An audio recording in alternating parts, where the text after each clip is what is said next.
Ojibwe. We also recognize that this land is now home to the Delaware Nation. This land was settled through the McKee Purchase Treaty of 1790, and we, as beneficiaries of the treaty, must recognize our responsibilities, including our collective responsibilities to the land and water. Mr. Mayor, we do not have a supplementary agenda this evening. However, item 17A is being pulled by administration for further consultation with partners and will return to a council meeting in the near future. Item 17A is the Advancing Community Wellbeing Pilot Programs for Encampment-Based Health Services. So just a notification to the people here in the chambers that we won't be discussing that report this evening, and it'll go on a future agenda item. Okay. Rules of decorum in a council meeting. The municipality of Chatham-Kent supports open meetings that welcome debate of public policy issues in an atmosphere of inclusiveness, integrity, civility, fairness, and respect for differing points of view. Anyone conducting themselves in a way that disturbs, disrupts, or impedes the orderly conduct of the meeting, interrupts or makes derogatory statements or hate speech, defamatory comments about councillors, staff, speakers, or fellow members of the public may result in removal from the premises. This also applies to deputations. We ask that you do not approach members of council if they are seated in their council seats, and the public, unless invited, is not permitted to come into the gated horseshoe area. The use of posters, signage, and literature is also prohibited. Council, this evening we have two members absent this evening, Councillor Doyle and Councillor McGrail, and we have Councillor Jubinville participating virtually. We have one disclosure of pecuniary interest, direct or indirect, for open session agenda items, and that is Councillor Harrigan with regards to item 16A, the CK drug strategy update. We'll now move on to recognitions. Our first recognition this evening is the artist featured Lana Parenteau's ribbon skirt. Councillor McDonald. Thank you. So Lana Parento is Turtle Clan, mother of 3 with 1 child taken in 60s Scoop, and grandmother of 6 from Elnapawe-Lakawit, also known as Moravian of the Thames. Lana is the Indigenous peer navigator with Come Together Chatham-Kent, and in her own time, works to use her lived experiences to spread awareness on both historical and current injustices that Aboriginal people continue to face. Lana's resilience as a 60s Scoop warrior informs the work she does and serves as a foundation for change. She presents workshops on Every Child Matters, residential schools, 60s Scoop, and missing and murdered Indigenous peoples. The largest personal work that she does is Tukwilo, orange shirt pins. Tukwilo means come together in the Lenape language. The orange shirt pins were started as a project for her community for Orange Shirt Day in 2019. When the 215 children's remains were recovered on May 27th, 2021, Lana asked her granddaughter Sky if she could help make pins to spread the word that this really happened across Turtle Island by making pins. They started with 30 pins. To date, over 150,000 pins have been made by about 10,000 people. Sharing and making pins together helps people from all walks of life to come together as community, as family, to be able to talk about Canada's history in a good way. Learning our history promotes our healing together as one people. Lana is featuring one of her ribbon skirts this month in council chambers. Her ribbon skirts all hold a story of resilience, finding identity, learning culture and language. It shows who she is and her pride in herself. She describes herself as a 60s Scoop survivor who fought for her change, from a homeless youth living on the streets in Vancouver to a loving grandmother today. She wears her many different ribbon skirts. She, meaning her living skirt, teaches Lana to walk proudly and show the Lenape woman she is. Her ribbon skirt will be on display in the Civic Center's atrium on the first floor throughout the month of September for anyone who would like to see it. Anushik, thank you, Lana, for your work in the community.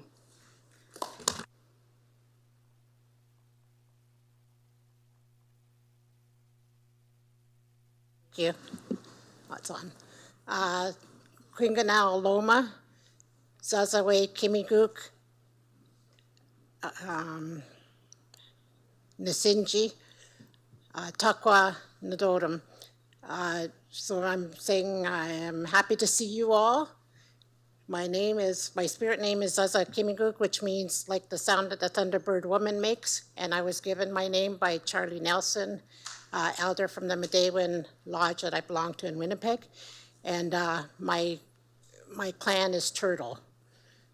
So since I have 5 minutes, you don't know me, but I can talk a lot longer than that. So this is one of my arts. All my skirts are living to me. They all have a story. So this story is on this one. I didn't know which one I was going to bring. I thought it was going to be a new one, but I had to bring this one. So this is representing my clan, the Turtle. So it's all on there. The ribbons I actually got in March in Vancouver, close to downtown East Side where I grew up. So I decided to make my skirt for me and put it on there. Inside is pockets, and inside is a hummingbird. And that's for my mother, my biological mother that passed. So being a 60 scoop survivor, I was never around. So coming back, everybody just thought that as a 60 scoop that we were adopted out, but that we would know our culture. We didn't know our culture. We had to learn it. We were by ourselves in an adopted home that didn't know anything else about Indigenous either. So we had to all learn that by ourselves. So coming home, I really went out to learn what I needed to know for myself of who I am, my identity. That was all taken. And for residential school, I met all my brothers. I actually had a sister in 60 Scoop, and I met her after 60 years. So we've known each other about 4 years now. So even the skirt I wear now, it tells a story. It tells a story of the residential school, of the women dancing, the scarf, the shawl dancers that are dancing with the children on my skirt.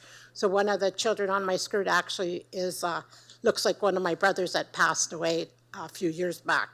So his grandchildren are reminded by that. So every piece of art that I do leads to something else. It leads to the Tukwila orange pins. It leads to the missing and murdered Indigenous women. It leads to residential school that my family has all endured. So all of that is all joined, and well, I actually sell my ribbon skirts. I make them for others, and I tell them, when this skirt goes into your hands, it's your story. It's not mine anymore. So that's what I do, and that's my art.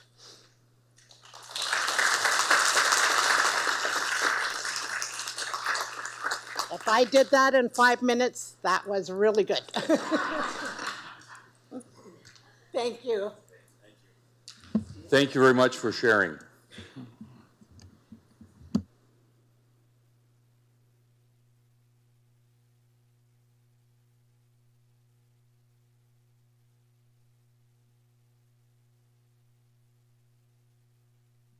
We will hang this in the council chambers for the rest of the evening, and then we'll bring it down to the atrium for the rest of the time. Next recognition this evening is recognition of firefighter Brody McDonald. And I'll ask Brody to come to the center in front of the mayor here at the table.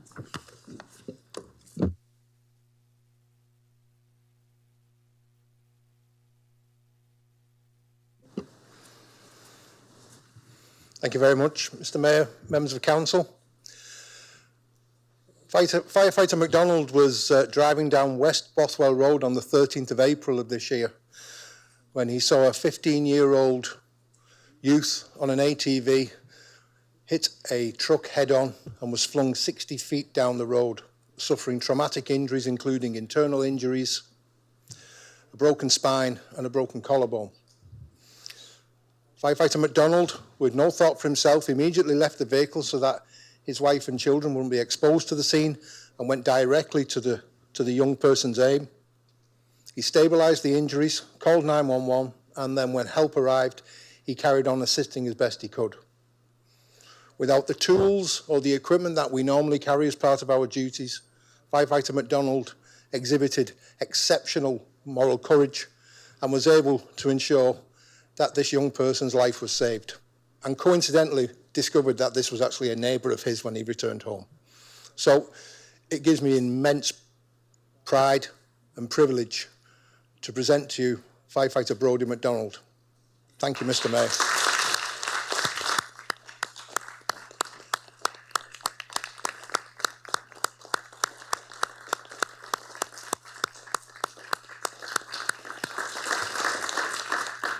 I'd like to Mr. call. Mr. Mayor, could I call on you to make the presentation, please? Yes, on I behalf- would like to call up all of council and family as well to come up, and we'll get a picture. Family and friends that have come.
Mr. Mayor, we'll now move on to the deputations for this evening.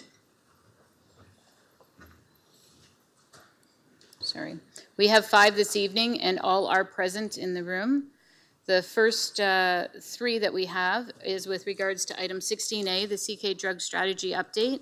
So I'll call upon Albert DeVogler first, and on deck is Lacey Kurtzman. Sorry if I apologize, the last name's wrong. I'll remind each speaker that you have a maximum of 5 minutes, and the timing will be on the screen. So welcome, Albert.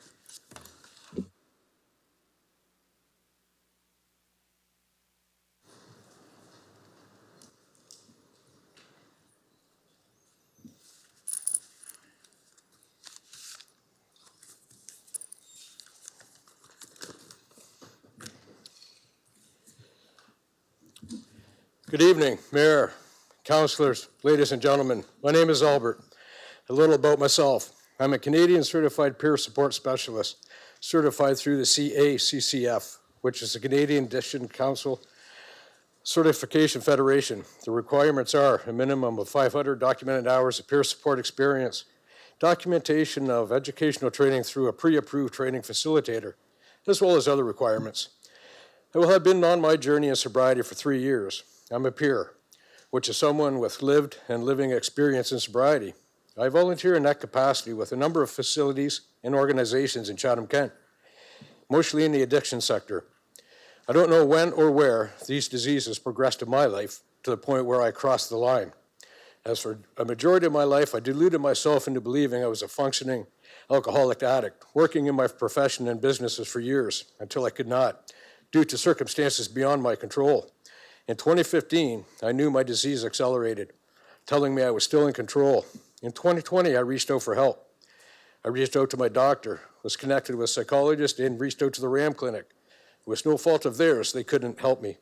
I was incapable of being truly honest with them, myself, and about my true consumption. I am sure if we are truly honest with ourselves and look into our own lives, many of us know someone whom this disease has affected, or perhaps is actually in the disease. As like myself, deluding themselves, believing that they are still in control because they have the means to continue to do what society expects, pay the bills, go to work, until one day we can't, all the while oblivious to the damage we are creating around us. I truly hope we have the courage to reflect on this, remembering these are non-discriminating, progressive, deadly diseases. I share with you because from my own experience, it was only with the help of guidance of like-minded people, peers, who accepted me with empathy and compassion and without judgment, I was able to experience sobriety and realize how devastating these diseases are. Their suggestions led me to the RAM clinic that connected me with CMHA, a rehab facility that amazingly enough is run and taught by like-minded individuals, peers, as well as an addictions counselor, another like-minded person, a peer. I was fortunate enough to attend the Drug Strategy Forum on May 27, 2025. I have to commend how well it was organized and ran, considering the difficulty of bringing these topics and issues to the forefront. In my opinion, from my experience, peers are a major asset in many facets of the strategy. This should be continued, even expanded. Distributing harm reduction and first aid supplies can often be first contact with like-minded individuals that understand their situation without judgment, can guide them to proper agencies or groups to assist them. I believe the stigma put on these diseases and mental health by society create a devastating barrier to those considering help. The stigma makes us feel less than, weak, incapable of running their own lives, afraid to admit we have sickness and ask for help, which is the first step to recovery. Being judged without considering the traumas that drove individuals to alcohol and or drugs in the first place, partner abuse, sexual abuse, child abuse, mental health, to name but a few. In my capacity listening to people seeking recovery, I have heard how truly sick our society can actually be. We should not judge so quickly. We have no idea what these people have been through, so they turn to drugs and or alcohol to mask and deaden the pain.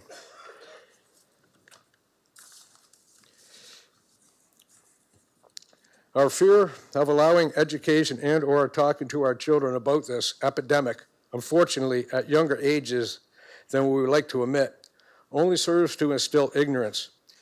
I believe peers could have a place here as well. As long as we continue to be naive enough and bury our heads in the sand, believing this won't happen or can't happen to my child, the potency and toxicity, contamination of this unrelated drug supply, when one inhale can kill. I will continue to collect funeral cards, looking into grieving parents' eyes, feeling their pain, continually hearing the same questions. Where did I go wrong? What could I have done? Their lives forever changed, forever questioning, forever saddened because of the senseless death of their child.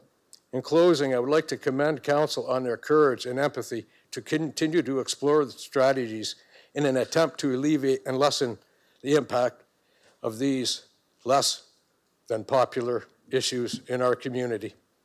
Thank you. Thank you.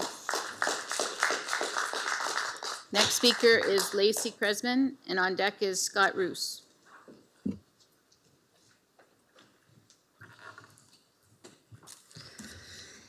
Thank you, Mayor Caniff and council members, for allowing me to speak today. My name is Lacey Kresman. I'm here to share my lived experience and work as a consultant with the Chatham-Kent Community Drug Strategy. My journey began when I was 10 years old. In 1995, I lost my uncle to complications from HIV and AIDS. He was more than my uncle, he was my best friend, a vibrant and spunky hairstylist who owned his own business by age 25. This tragedy sparked my advocacy. I quickly educated myself and my peers on HIV transmission, stigma, and prevention. Over the next 5 years, I experienced substance misuse and domestic violence within my own home. I sought out peers who understood my struggles, and in doing so, experimented with substances alongside many of my friends who are no longer with us today. By grade 10, while attending the Pines, I was labeled a potential dropout and placed in a program. But instead of dropping out, I found purpose working in the community.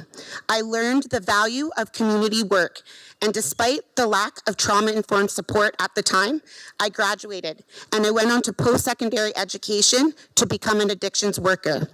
This brings me to my deputation today, and why it is so important to support the Chatham-Kent Community Drug Strategy. I'll admit, politics is my least favorite part of my work, but I've put that aside to be here. After years of failed drug policies and advocating for evidence-based, cost-effective initiatives like prevention and harm reduction, I experienced compassion fatigue and burnout.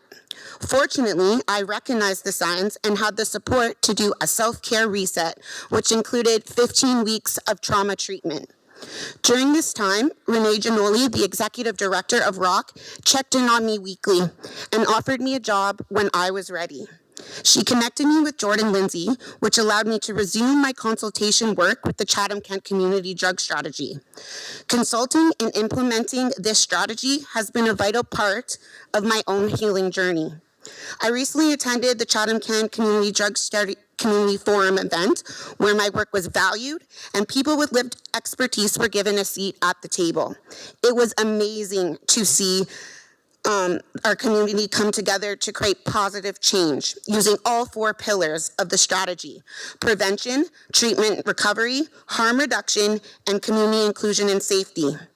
Think of a structure with a roof supported by 4 pillars. If you remove just one pillar, the entire structure becomes unstable and is at risk of collapse. As a harm reduction specialist, I've held titles like Harm Reduction Educational Coordinator and Harm Reduction Outreach Coordinator. And I've heard the misconceptions about funding for this pillar. I want to be clear. According to Harm Reduction International, needle and syringe programs can lead to long-term cost savings up to 250% on the initial investment, although I would argue that saving one person's life is priceless. My work isn't about enabling people. It's about meeting them where they are. It's a real strategy to provide compassionate care, mitigate risk, and connect people with wraparound services that utilize all the pillars of the Chatham-Kent Community Drug Strategy. There is so much work to do, but I am dedicated to putting the strategy into action. 1 year ago, I found my friend unresponsive in the alley. My colleague and I used naloxone, and we saved his life. Last month, I attended his 1-year sobriety celebration. He took me aside, and he thanked me for seeing the value in his life that day and offering hope when he felt all was lost. This is the impact of peer-to-peer support. While I made it clear I don't desire a career in politics, I want to acknowledge the value and responsibility the municipality holds in continuing to support the Chatham-Kent Community Drug Strategy. Thank you for your time and your continued support. Thank you. Next speaker is Scott Roos.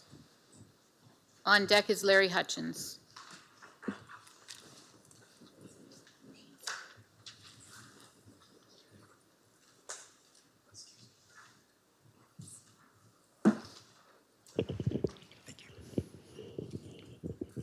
Good evening, Mayor Caniff and esteemed councillors. In 2024, while we went about our lives, our community lost 50 people of a suspected opioid poisoning. 50. These aren't just grim statistics. They're someone's child, parent, friend. They're a stark, undeniable reflection of a crisis at our doorstep. This profound crisis of disconnection and mistrust leaves our most vulnerable citizens, primarily people who use substances, isolated. Everything moves at the speed of trust, and that trust was earned with your investment in the community drug strategy. You have empowered us to begin building the bridges required to make more critical connections and garner trust from the people we serve. I don't speak to you tonight from a place of academic theory. My advocacy is forged in the fire of lived experience, my own and that of the many others that I've walked alongside. I've seen firsthand how traditional systems, however well-intentioned, can fail to connect with the people that need it the most. I'm here tonight as a person that's been there from the very beginning, starting with the initial planning on the steering committee, moving to implementation in my current role as a community liaison, and starting in October as part of the leadership table. This experience has instilled in me a profound and unwavering belief that the most powerful tool we have in this fight is the expertise of those who have navigated the shadows themselves. More importantly, I'm here to express my profound gratitude for your courageous decision to fund our community drug strategy and to underscore why your investment in peer support workers will be the cornerstone of its success. A drug strategy is more than a document. It is a community roadmap out of a crisis. It allows us to move beyond fragmented and reactive measures and towards a coordinated 4-pillar approach of prevention, treatment, harm reduction, and safety and inclusion. It ensures we're all pulling in the same direction, guided by the evidence and compassion. On May 27th, we witnessed the power of this collaborative spirit firsthand. Over 150 partners, from frontline staff to policy leaders, came together at the Wish Center. The message from that day was not one of despair, but one of immense potential. The will, the expertise, and the passion to tackle this crisis exists right here in Chatham-Kent. That forum revealed a powerful, unified will for action, a potential that your investment now formally unleashes. The single most urgent need identified in our work is meaningful peer involvement. People with lived experience are the ultimate experts. They are the bridge over the divide of mistrust that keeps so many from seeking help. They possess a credibility that no degree or title can confer, allowing them to engage with individuals our traditional systems simply cannot reach. Your decision to fund this work was not based on belief alone. It is an evidence-based best practice. Peer support is proven to reduce relapse, increase treatment retention, and improve overall health outcomes. The evidence also confirms that for every dollar invested in peer support, our community can expect a $5 return through saved downstream costs, fewer emergency room visits, fewer police calls, and less strain on our entire system. This is an investment in a safer, more resilient, and more fiscally sound Chatham-Kent. Councillors, with your support, we now have a community-endorsed strategy, a demonstrated capacity to work together, and the resources to begin building a more robust system of care. You've chosen a clear, evidence-based, and fiscally responsible path forward. Your brave decision in this difficult time has already begun to take shape in a new story for Chatham-Kent. A council profoundly grasped by the significance of individual experiences and opted to invest in them, constructing a more secure and healthier society for everyone. For taking that courageous first step with us, we thank you. Thank you. Next item is 18A, the Gravel Road Conversion Program Acceleration, Larry Hutchins. And on deck will be Dan Koplika on item 18C, the Chatham-Kent Dreamfield project update.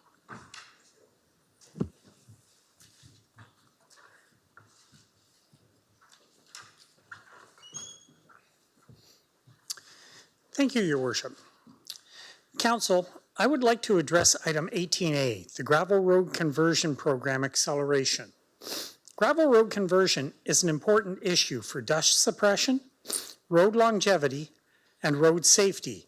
This is rightfully a priority for Council and the citizens of CK. At the present time, there is a queue that has been set up for gravel road conversion that has worked well for the municipality. The community has realized that it will take time to convert 1,624 kilometers of gravel road to tar and chip. Administration has recommended a $33 million program over 3 years to accelerate this program.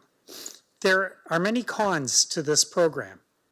First, it causes a tax impact of up to approximately 0.164% in each of the years 2026, 2027, 2028, and 2029. This may appear to be a small number. However, at budget deliberations, it will add upward pressure at a time that the taxpayer desires budget stability. Second, this will only add 44.3 kilometers of gravel roads converted to tar and chip roads. This would equate to 2.7% of all the current gravel roads in Chatham-Kent, a large amount of money to speed up converting a relatively small number of roads.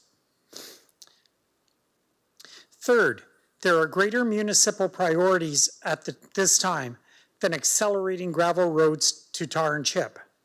With approximately 242 people homeless and 75 to 100 people living rough at the present time, the greatest priority in Chatham-Kent is the homelessness crisis. The problem of living rough could be solved in Chatham-Kent if the municipality were to use the $33 million to build supportive and assisted housing in Chatham-Kent. At $27 million for 95 units that Indwell proposed in 2021, adjustment for inflation would be needed. This has the potential to solve our greatest community priority.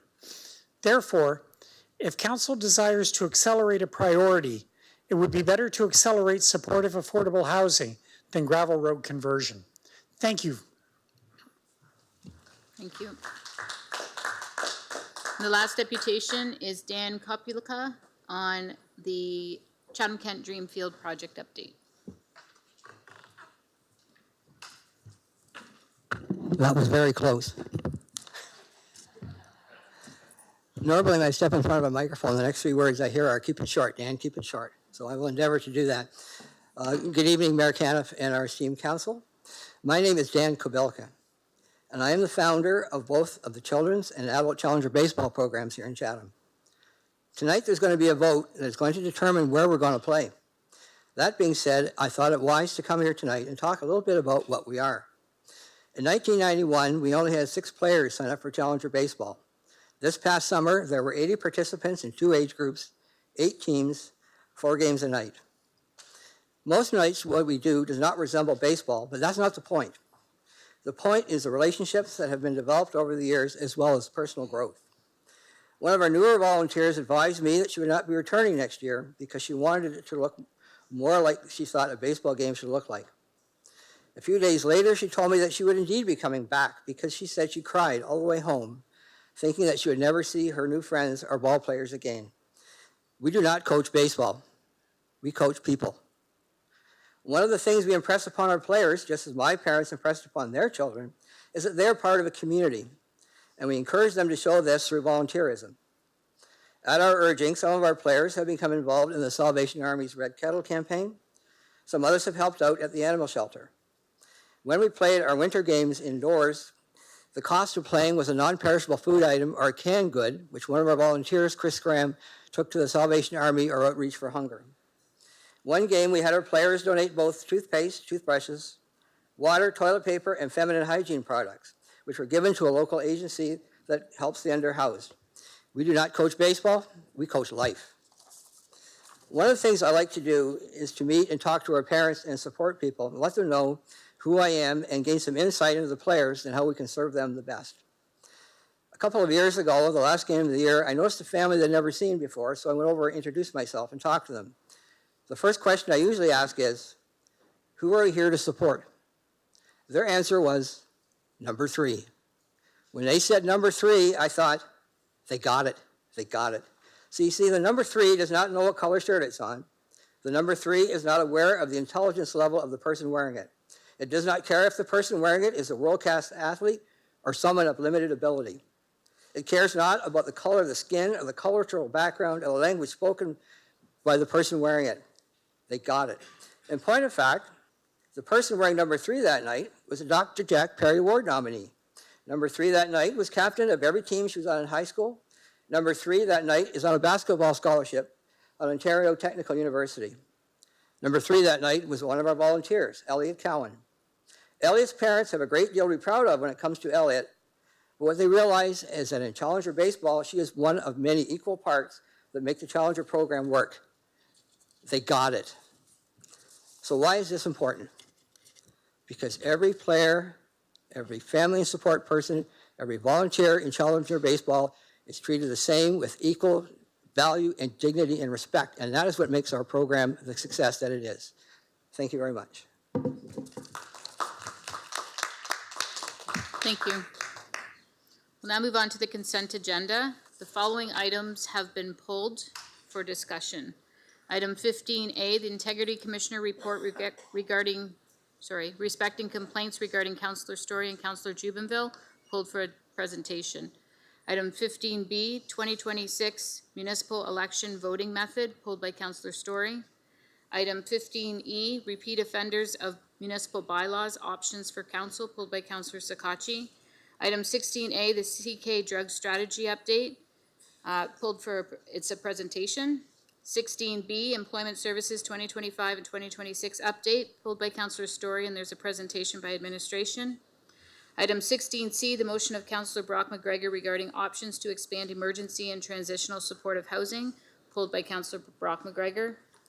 Item 17A I spoke about, and it has been pulled by administration. 17A is the Advancing Community Wellbeing and Pilot Program for Encampment-Based Health Services. Item 18B, the 101 McNaughton Ave West Chatham Modular Affordable Housing Build Update has been pulled by Councillor Sakachi and Councillor Story. Item 18C, Chatham-Kent Dreamfield Project Update, pulled by Councillor Crew and Councillor Brock McGregor. And finally, 18D, the Recreation Summer Camp Review, pulled by Councillor Harrigan and Councillor Brock McGregor. Therefore, the remaining reports remain on the consent agenda for one vote. Item 14A, B, C, D, E, F, and G, which are all minutes to council meetings and committee meetings. Item 15C, D, item 16D, 17B, and 18A. Councillor Juvenville and Councillor Finn, can I get you to move the consent agenda, please? I so move. Happy to second. Any questions? Seeing none, we'll put it to vote. All votes are in. Motion passes 15-0.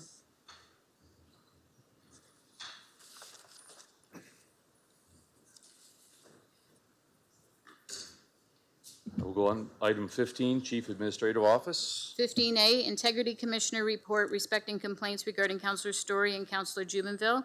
I'd like to invite our Integrity Commissioner, Suzanne Craig, who is on the call today, to do her brief presentation. Thank you. Sorry, just before she gets started, what we're going to do is there will be a presentation and we'll ask for questions. We'll cover off all questions and then we'll move to the second part just as far as comments. Okay? Go ahead, Suzanne. Thank you. Good evening, Mayor Caniff, members of council, staff, and members of the public. I present to council the final consolidated report of the investigations into complaint 02125 and 110325 from my office under the investigations of the Municipality of Chatham-Kent Code of Conduct for members of council. I'll refer to this document as the code. The complaints named as the respondents, Councillor Alison Story, Respondent 1, and Councillor Rhonda Jubenville, Respondent 2, in connection with the allegations under the code. Complaint 1 relates to comments made by respondents at town hall meeting held in Dresden, Ontario on October the 20th, 2024, and the subsequent council meeting on October the 21st.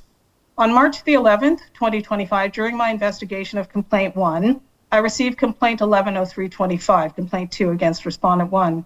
Complaint 2 related to the alleged continued misconduct in relation to the comments regarding the development of the Chatham-Kent Civic Centre. Due to the overlapping nature of complaint 1 and 2, I determined that I would consolidate my investigation findings into a single report. The complaints raised concerns regarding the alleged misuse of influence of office, public misrepresentation of facts, and undermining the professional integrity of municipal staff and decisions of council. The majority of the allegations raised in the complaint took place prior to the approval of the new code. Thus, while complaint 2 was received in March, and while there had been a continuation of conduct, part of the investigation is done under the previous code. Since my report was published on the municipal website, I have received many emails from the public conveying the sentiment that I should not be going after certain members of council again. It was clear from the content of these emails that the individuals who wrote me, or some of the individuals who wrote me, were submitting criticism and concerns also about a previous matter for which I was not involved.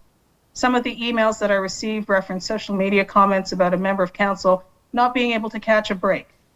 To most of these emails, I attempted to clarify my role as investigator, not to go after members of council, and that the report that I had submitted to council, the report before you members of council, was not related to any previous matters relating to any councillors. In the report before you, I discussed my investigative process, my assessment of whether there have been contraventions by each respondent, my findings on the allegations, my reasons for these findings, and my recommendations with sanctions if appropriate. Complaint 1 found that the actions of respondents represented conduct that reflects poorly on the functioning and unity of council. While dissent and debate are essential features of democratic governance, and to be clear, it is not the role of the Integrity Commissioner to be referee to council debate and deliberations. I state in the report that dissent must be expressed within the bounds of respectful discourse with a good faith attempt to check facts. Although I found that Respondent 2 did not contravene the rules of the code with respect to her conduct at the Dresden Town Hall meeting through her comments about the CK Hub, I did find that with respect to her comment relating to her Ward 4 council colleague, Respondent 2 ought to have known that her comments undermined her colleague, her council colleague. I found that the conduct of respondent 2 was very inappropriate and disrespectful toward the Ward 4 council colleague, insofar as a reasonable person in attendance, and to be very clear, not every person in attendance at the October 20th event, would believe that the Ward 4 councillor who was not in attendance did not care about the objection raised by her constituents, in particular because she voted in favor of the next phase and did not vote in favor of a reconsideration. At the Dresden Town Hall meeting, the report before you sets out how the respondent 2 gave the impression that the other Ward 4 councillor was turning a deaf ear to the cries of her residents and was not supporting her constituents to protect rural community centres and libraries. As I state in the report, this is not conduct that I encourage. Based on the evidence that I received from the individuals with whom I spoke, the comments left many of the attendees at the meeting, not all of them, with the impression that the Ward 4 councillor who did not attend did not care about the concerns of her constituents.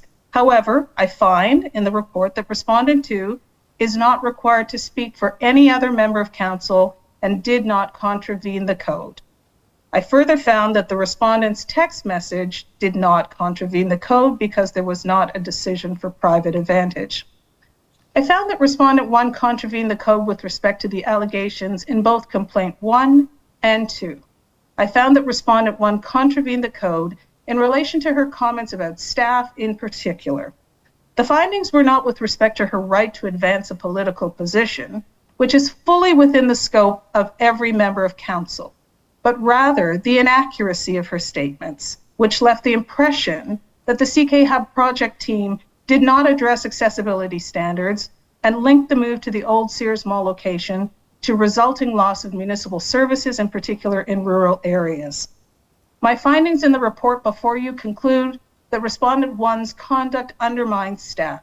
A councillor may definitely speak on a matter of importance to their community, but may not make misstatements about staff's advice or drive a narrative which undermines staff reports through unsupported suggestions. For example, respondent 1 repeatedly stated that staff had not provided answers to questions on accessibility and inferred that staff intentionally omitted to advise council that library and other municipal service closures would occur in rural areas as a direct result of the CK project. In the complaints, there was a considerable amount of information, social media posts, council meeting documents, council meeting videos, documents, emails, and I thoughtfully and carefully reviewed them all. The complaint protocol sets out that the complaint will be provided to the respondents with careful thoroughness of detail to allow each member who is being investigated to know the complaint against them. But the complaint protocol also states that the Integrity Commissioner shall not have any obligation to disclose the identity of the complainant, the identity of any witnesses set out in the complaint, or persons that are questioned and interviewed by the Integrity Commissioner unless it is essential for the member to adequately respond, and that is in the sole discretion of the Integrity Commissioner. This is set out in the protocol. This provision rests on the foundation by including the names of certain individuals would be putting them at risk. To be clear, neither complaint of the report before you was filed by a member of staff of the municipality. The code protocol sets out that the steps that the Integrity Commissioner will take afterwards must be with procedural fairness. This is not a court, and the process is that which has been approved by the municipality under the Municipal Act. The complaint allegations were provided to the respondents with a request for their written responses. I received and considered their written responses, and they were both given ample opportunity to comment on my draft findings. At paragraph 114 to 120 of a 2016 court decision regarding the judicial review of an Integrity Commissioner decision, the court set out the degree of participation to which an applicant, i.e. the respondent to a complaint, is entitled. And this is determined and was determined and enumerated by the Supreme Court in the Baker decision. The court sets out in the Baker decisions the threshold for procedural fairness for a complaint investigation. That is what the Integrity Commissioner must provide to the respondents. And those factors and those principles are enshrined in your code protocol. In this report before you, I've exercised my discretion to disclose only those particulars that I've determined as an arm's length investigator and statutory officer are necessary for the purposes of the report to provide you, counsel, with, in my view, sufficient information to make an informed decision on my recommendation. Included in my report are either significant excerpts or the replies in their entirety submitted by the respondents. I advised both of the respondents that they were being provided a copy of the preliminary findings in advance of me providing it to the clerk for submission on the agenda tonight, in accordance with the principles of procedural fairness. I invited the respondents to provide their comments on any errors or omissions of fact, and that my request for comments, for their comments, was not to be viewed as an opportunity to provide additional evidence or responses to allegations contained in the complaint. They have already provided their written reply to the complaint. When evaluating the integrity and ethical conduct of a member of council, my role as your integrity commissioner is to apply the rules of the code to the facts I gather throughout the investigation and make a determination as to whether there has been a breach of a code. In determining the appropriate sanctions and corrective actions, I've considered the gravity of the conduct and the responsibility of the respondent for that conduct, as well as submissions by the parties and other information that I received throughout the course of the investigation. To be clear, I take no pleasure in having received this complaint or any complaint about a member of council who is duly elected by the public or submitting the findings in this report. There is no win in setting out my findings of contravention. I have no skin in the game.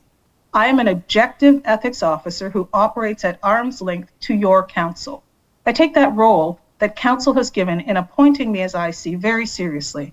Chatham-Kent has approved the accountability regime and process that has been adopted by many other municipalities in Ontario. A respondent is certainly permitted to disagree with the Integrity Commissioner's findings and may make submissions to my office in response to the complaint allegations, may submit comments to the draft findings of the report, and may make submissions even at tonight's council meeting. What a respondent cannot do is disobey the rules that you have approved under the guise of freedom of expression, or simply stating a dissenting view, or saying they're representing their constituents. I turn your mind to the Pickering judicial review of that municipality's Integrity Commissioner findings on a decision and sanctions. The divisional court stated that the commissioner, the Integrity Commissioner, engages in a balancing exercise. And the court found that it was appropriate that the commissioner expressly acknowledge that elected municipal officials are leading players in local democracy. They're democratically chosen to look after the community interests, and that the commissioner recognized, the court said, the importance of elected officials exercising free speech, noting that a councillor's freedom of expression is a crucial instrument for achieving effective participation and good municipal government. The commissioner explained in that decision, the court said, that elected municipal councillors function, and this is the wording of the Integrity Commissioner of that jurisdiction, conduits for the voices of their constituents. They, municipal councillors, interpret and convey their grievances respecting municipal government. But on the other hand, the court found that the Integrity Commissioner and most properly recognized that freedom of expression is not an absolute, unfettered right. It is limited by reasonable restrictions, including the requirement to protect the rights and freedoms of other persons. The commissioner reasoned, as the court pointed out in the report, that it would be completely unacceptable for a councillor to publicly make statements and say, but I was only supporting my constituents, if, for example, their constituents espoused spousal abuse or slavery or anti-Semitism. It's extreme, but regardless, what the court said is, these would not be ardently held views of one's constituents that would be acceptable to be able to post online. Both of the respondents in the complaint report before you were given ample opportunity to respond to the complaint. The role of this council in receipt of the findings in my report is limited. Council is entitled to receive the information from the investigation, that is, the report before you. To do otherwise would be tantamount to reopening the investigation to make new findings. Council receives the findings of the arm's length investigator, the Integrity Commissioner, and makes a decision to adopt, vary, or not adopt the recommendation. In considering the Integrity Commissioner's investigation report, Council may not relitigate the Integrity Commissioner's finding of breach and may not reopen the investigation. Council does not conduct an investigation de novo and should not make their decision on sanctions based on should only make their decision on findings based on what's in the report. Submissions by the parties may attempt to influence your decision on the recommended sanctions, not cause the reopening of the investigation. Council receives the report, accepts, varies, or rejects the Integrity Commissioner's recommendation on sanctions, may ask the Integrity Commissioner questions on clarification of her process, and may not ask questions of the member who has been investigated, except with respect to their submissions as allowed under the municipal's procedural bylaw.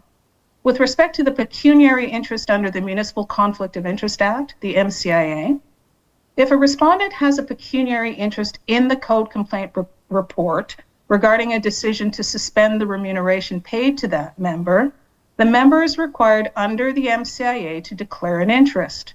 The respondents are permitted under Section 5 sub 2(1) of the MCIA to take part in the discussion, including making submissions to council, and may attempt to influence the voting on any question in respect of the matter.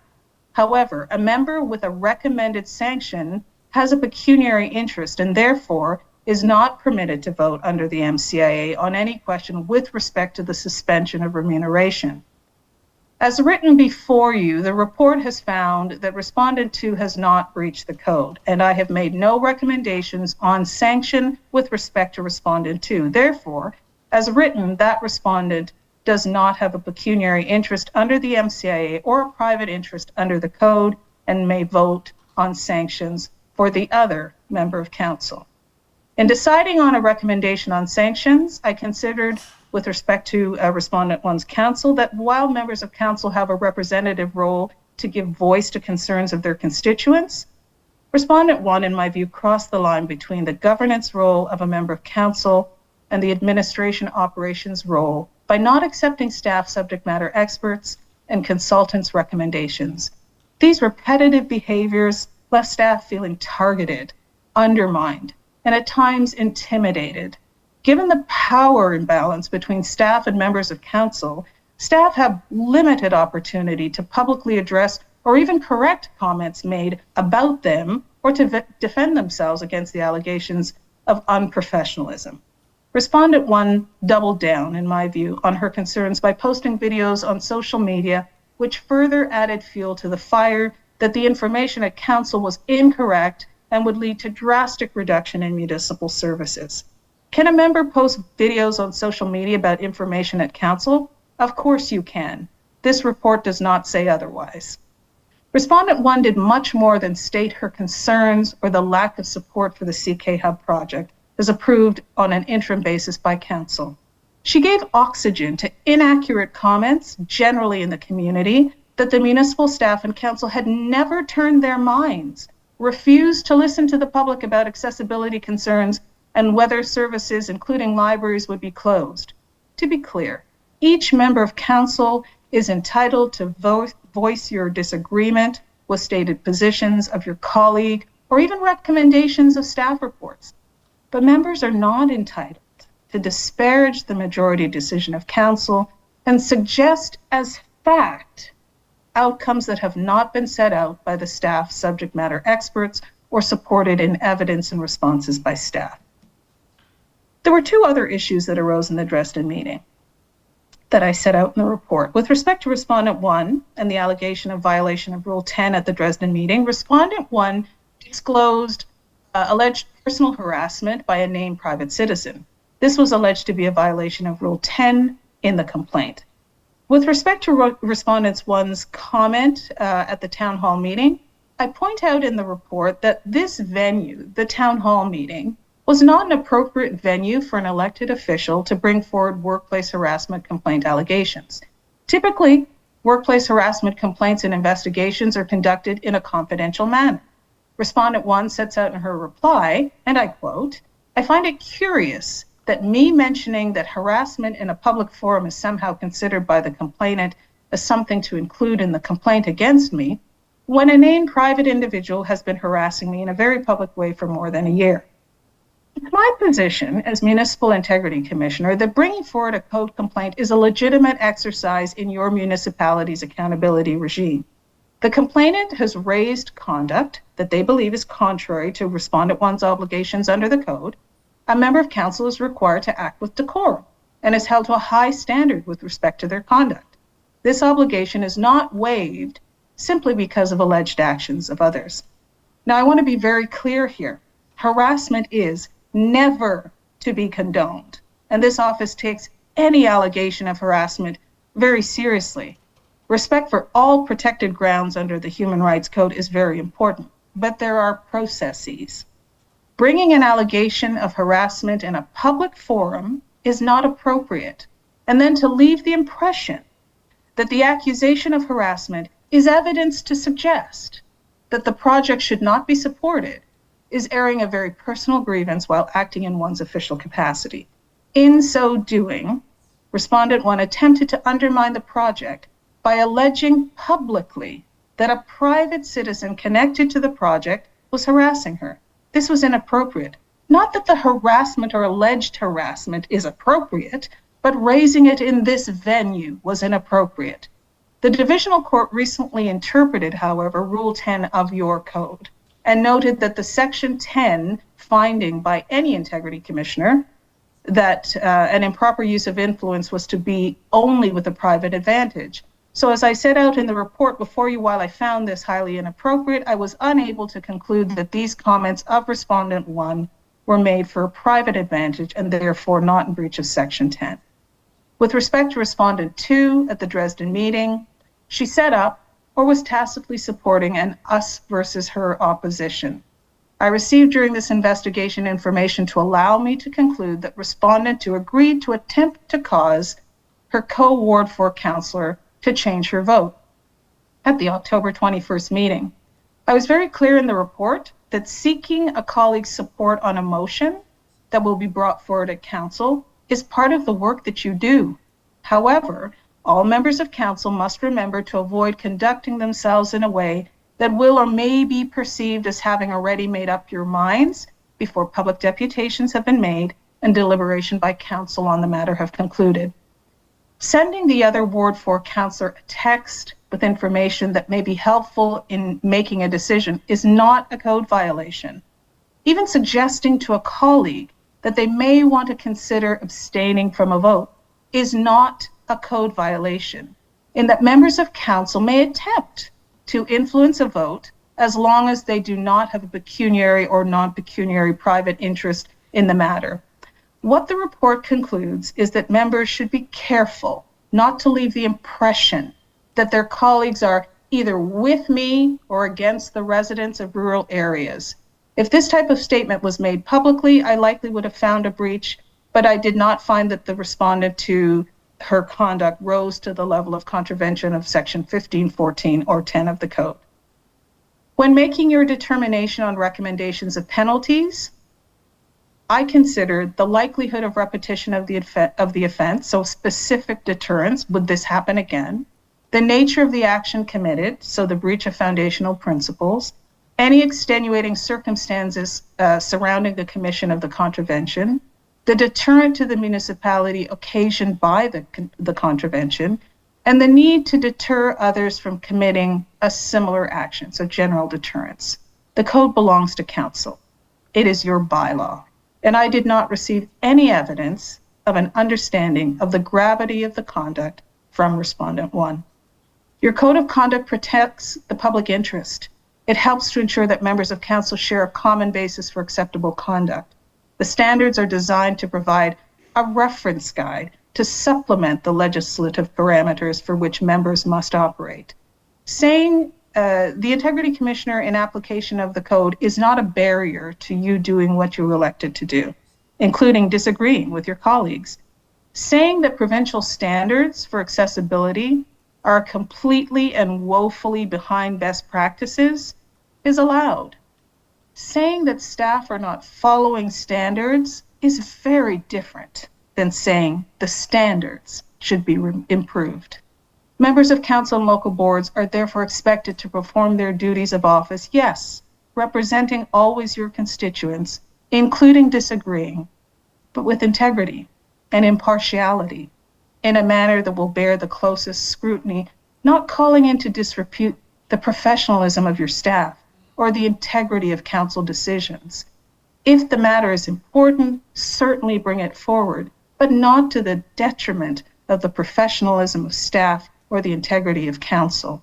In turn, adherence to the standards set out in the code will protect and enhance the municipality's reputation. Respondent one's conduct cannot be reasonably characterized as protected political speech. In my view, you can ask if standards are being adhered to, and if they are, ask if there's a way within the jurisdiction of the municipality to encourage jurisdictions that do have authority to make change to consider bettering standards in the best interests of all Ontarians. Respondent one's comments amount instead to a pattern of conduct that undermines staff expertise, council decisions, and public confidence in council governance, and is therefore a finding of breach of the code. In conclusion, I respectfully recommend that council, in respect of complaint 1, impose a formal reprimand with respect to the conduct of Councillor Story for violations of Rules 14 and 15 to be issued by resolution of council. And in respect of complaint 2, I recommend that council impose a formal reprimand and a suspension of remuneration for 10 days of Councillor Story for violations of Rules 14 and 15. The goal of these recommended sanctions is to reinforce the standards of decorum, professionalism, and public accountability that are foundation pieces to your code, while supporting the respondents in continuing to fulfill their elected responsibilities in a respectful, and constructive manner. I thank you for your time, councillors. I thank the respondents for their participation in this process, and I'll take any questions you may have right now on my process. Councillor Anderson. Thank you, Mr. Mayor, and thank you for this report. I just have a couple of questions. For one, is there a specific tool that, as the Integrity Commissioner, you utilize that is objective for violating a certain thing to then come to a certain penalty amount of time, or what your recommendation would be? Because I find it difficult that this is our second time going through something like this, and we have one that is issued a penalty, one that isn't, and then one that got a 3-month penalty before. And I understand the issues were different, but they are all still breaches of the code of conduct. So how do you come to the calculation of a 10-day suspension for us to support that? To the councillor. So you will note, this is just a parentheses comment before I give you an answer, councillor, that recently the province provided an opportunity for members of council, the public, integrity commissioners, and subject matter experts to comment on the proposed Bill 9, which is a proposal to sort of make uniform codes of conduct in Ontario and the code protocols. And one of the topics that was raised is, in fact, what was asked by you. How does an integrity commissioner determine if the prescribed sanctions in the Municipal Act are a reprimand or a suspension of pay for up to 90 days? How does an integrity commissioner determine that? Many of the integrity commissioners, so I closed that parenthesis about Bill 9, and that was to say that that's a very good question. Many of the integrity commissioners, including myself, have looked to the courts when looking at judicial reviews of integrity commissioners' decisions, where the courts have said, "Wow, this is punitive. okay, you found that there's been a breach of the code of conduct, but the recommended sanction seems to be disproportionate to the actual wrongdoing of the member of council. So I cannot speak for what integrity commissioners do, certainly can't even speak for your previous integrity commissioner. What I have done in the report before you is I have set out some of the criteria that I look at when making a determination on sanctions. I look at the severity, I look at the contrition, if any, of the member. And in my view, I don't have a formula or a scale that says 90 minus 30 plus 20 plus 15, but I look at the intent of the legislation. The intent of the legislation under the Municipal Act Part 5.1, accountability and transparency, is not punitive. This is not a criminal statute. This is an opportunity for a member of council, through the findings of an integrity commissioner and the recommendations on sanction, that you decide to course correct. And so I have, based on the criteria that I have included in the report, which is not exhaustive, but also includes that, tried to look at the fact that the member and members have me as a new integrity commissioner. You've only had one opportunity to hear me sort of talk about the code. This is not supposed to be a punitive instrument. And so I have, based on the work that I have done in the past, looking at other integrity commissioners with similar violations, looking at the courts as they look at the excessiveness and the appropriateness of certain numbers, as found by integrity commissioner, landed on 10 days.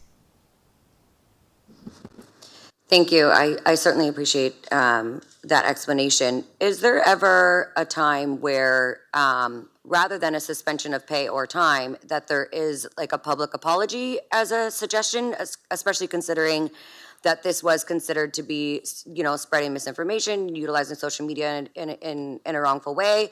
Would that ever be a suggestion? Because we didn't receive it the first time, and then again, I'm noticing we are not receiving that this time.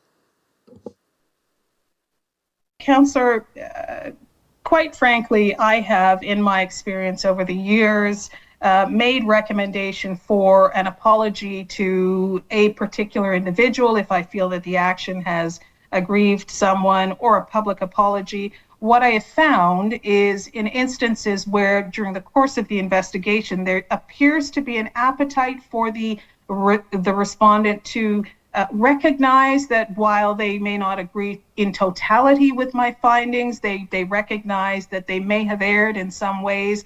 And so I would only make a recommendation of an apology if I thought it would be forthcoming, because the difficulty we have in making recommendations such as a public apology or even a private written apology is if the individual refuses to do so, that becomes also a breach of the code. As I investigated this particular complaint, the respondent, who I made recommendations on a reprimand and suspension of pay for 10 days, did not appear, in my view, to recognize her actions as unlawful under the code. And based on my view of the respondent at the end of the investigation and her comments and written comments to the preliminary report, I did not deem a public apology to be something that would be forthcoming. Not that I didn't think that it would not be appropriate, but I'm not going to make recommendations to council that are unenforceable or difficult to enforce, that would create another code complaint and another investigation, while many say that, the whole code of conduct process, having an integrity commissioner, is such a burden on the taxpayer. I take that into consideration. So I'm not going to make a recommendation that won't be followed. Thank you, and I certainly appreciate that answer as well. Last question, as far as process goes, would there ever be a suggestion for there to be education or training on the code of conduct for the respondent? And have you seen that historically to be beneficial? Through the mayor, to you, Councillor, I always think education is beneficial. Part of the role of an integrity commissioner is education and outreach. There are 5 duties of an integrity commissioner under the Municipal Act, and one of them is education and outreach. And I actually put it at the top of the list. I don't put investigation of code complaints at the top of the list. Again, when making a recommendation on a sanction for council to decide with respect to the findings of a code complaint, I have to look at the seriousness, the gravity of the wrongdoing. I have to look at throughout the investigation how that has impacted the reputation of the municipality. And I also have to make a judgment as to whether or not the respondent would be receptive to education one-on-one. And I've come to the conclusion, as you see in the report before you, that a strong statement, public statement, which is a reprimand, it really is just that. It is saying, we think that you shouldn't have done this and we agree with the integrity commissioner.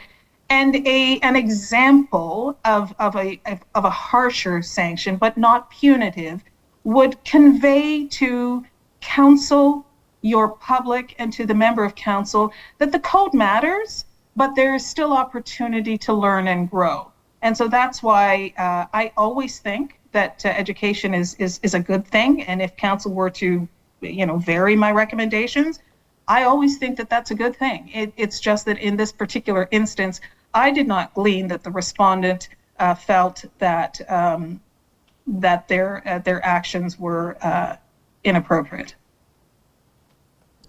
Thank you. I again appreciate your answer on that. I will just say that should those have been included in your suggestions, it would have been something that I definitely could have supported. But I as I did the last time, cannot support a suspension in pay or time when you've been voted in by the community to sit around this table. So thank you. Those are my thoughts. Councillor Harrigan, followed by Councillor McDonald. Thank you, Mayor Caniff. Through the Mayor, I do have one question to our Integrity Commissioner, less about the report, but more about what the process would be for a respondent if they disagree with the outcome of council decision tonight. So should council receive the report and accept the recommended reprimand and sanctions, if that councillor disagrees with that or continues to disagree, is there an opportunity to appeal, and what would that process look like? To the councillor, thank you for your question. So I'm going to steer away from your current situation and say that the process for a respondent who disagrees with both the findings, and it cannot just be don't like the findings of the Integrity Commissioner, the Judicial Review and the Judicial Review Act will look at how a court determines if the matter is reviewable. So does the report and the findings of the Integrity Commissioner, has the Integrity Commissioner, I talked about the Baker findings, was the investigation procedurally fair? Was the respondent given an opportunity to know what the complaint was, to respond to the complaint? Was were they able to understand what the outcome would mean? Were they given an opportunity, orally or verbal or in written opportunity to comment on the draft findings? So that's what a court would look at. So even if a respondent says disagree with the findings, council made the decision. So really what the judicial review, or the appeal as you call it, would be is the respondent saying, council, you made a decision on the recommendation of the Integrity Commissioner, and I disagree with that. And I disagree with that because I believe that the findings of the Integrity Commissioner either were not procedurally fair, or I didn't know what the complaint was against me. So if I look at just very briefly so what that would mean is the respondent within a certain period of time would have to make an application to the court, and the court would determine if they are going to receive this application, and if they do, the court would then set a date for a hearing. The municipality, oftentimes the Integrity Commissioner, would be the respondents to the application, and the court would then look for the submissions of the parties to determine, was this a fair investigation? Were the sanctions reasonable? Did the Integrity Commissioner offer sufficient natural justice to the respondent? We look at the Pickering decision. I'm just using it as one example. I'm mindful of the time. And in the Pickering decision, what happened is the council sanctioned the member of council, the respondent, after the Integrity Commissioner had investigated. And the respondent said, I think that the investigation and the findings were unfair, and I wasn't provided procedural fairness. I believe that the Integrity Commissioner was biased because they didn't provide me all the information that I needed. And counsel, I think that your decision was unfair because you relied on the Integrity Commissioner. What the court determined in the Pickering decision was that members of council absolutely have a right to express the views of their constituents. They have the opportunity to disagree with their colleagues, but the freedom of expression and the ability to represent their constituents abuts against the code of conduct, the regulated domain that protects the interests of the municipality and other people. So in the event that council tonight says, adopt your findings, Integrity Commissioner, fine with your recommendations on sanction, or maybe we want to vary it, and the respondent says, I disagree with it, and makes an application to the court, what will happen is a court will say, did this Integrity Commissioner afford procedural fairness? And the report before you gives you a glimpse of that. I received the complaint. I told the respondent what the allegations were. I gave them opportunities to respond in writing as the code protocol says. I investigated and set out in the report before you the information that I have, and we have in the Vavilov decision, that's a Supreme Court decision, where the court says, well, what is procedural fairness? The court says the tribunal's reasons, meaning the Integrity Commissioner in our case, even though that particular Supreme Court decision dealt with the tribunal, must not be assessed against a standard of perfection and need not include all the arguments, statutory provisions, jurisprudence of other details the reviewing judge would have preferred. So in essence, and I'm summarizing, that court, which is the Supreme Court, which is what the courts of the divisional, the judges of the divisional court look at, says, if you counsel are thinking about the report before you, does it set out in a cogent way, reasonable, linear line from this is the complaint to the reasoning of the Integrity Commissioner to this is her finding and these are the recommended sanctions? You asked one of your colleagues, well, how did you get to the 10 days? Why wasn't it 30 days? Why wasn't it 60 days? Why wasn't it 90 days? Will a court go behind the decision of the Integrity Commissioner and say, it should have been? A court usually won't unless it's unreasonable. So what a court will do is send the decision back if it's unreasonable, not because a court says, I actually think it should be 15 days. So I think I'm rambling here, but the process would be council would adopt, council would either agree, vary, or disagree with the recommendations. The outcome would be a decision of council. Respondent would say, not happy with that, disagree, decide if they want to make an application to court. The municipality and the Integrity Commissioner would be named. But what the court will be looking at will not be 10-day suspension of pay. That's taking away the respondent's ability to respond to their constituent. That's not what a financial penalty is. A financial penalty, according to the drafters of the Municipal Act, is saying that you've gone outside of the rules of your code. And the province has said, when that happens, there are two sanctions that we give the Integrity Commissioner to be able to provide to the council to impose on the member: reprimand or suspension of pay for 90 days. So the court will then say, was the investigation fair? And were the recommended sanctions reasonable based on those findings?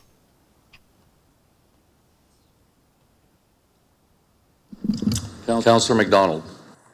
Thank you, Mayor Caniff. Suzanne, thank you for the report. You recommend in the recommendations to impose 2 formal reprimands. I'm just curious about what are, or if any, repercussions of having 2 reprimands, and in a more general sense, outside of this case, what are the repercussions of having 3 or more? Mayor, so a reprimand is quite simply a statement by council saying, you should not have done this. There are some jurisdictions, I think under the Education Act, they call it a censure, and there's a taint to the word censure. But in terms of the drafters of the legislation, they said if if there's a belief that the wrongdoing of the member of council is simply something that should be stated that they should not have done, then the Integrity Commission will make that recommendation. There is no case that I've seen where a court has said, well, there are 2 reprimands. How come not 1? Why are you saying 2? There are 2 complaints here. I will remind members of council that I received 2 complaints. They were overlapping, and therefore I decided to consolidate the report, and they still remain 2 complaints. So with the first complaint, I found a breach, and I have recommended only a reprimand. With the second complaint, I found a breach, and it was a continuation, and it was more severe, and so I've said, for this complaint, a reprimand and suspension of pay for 10 days.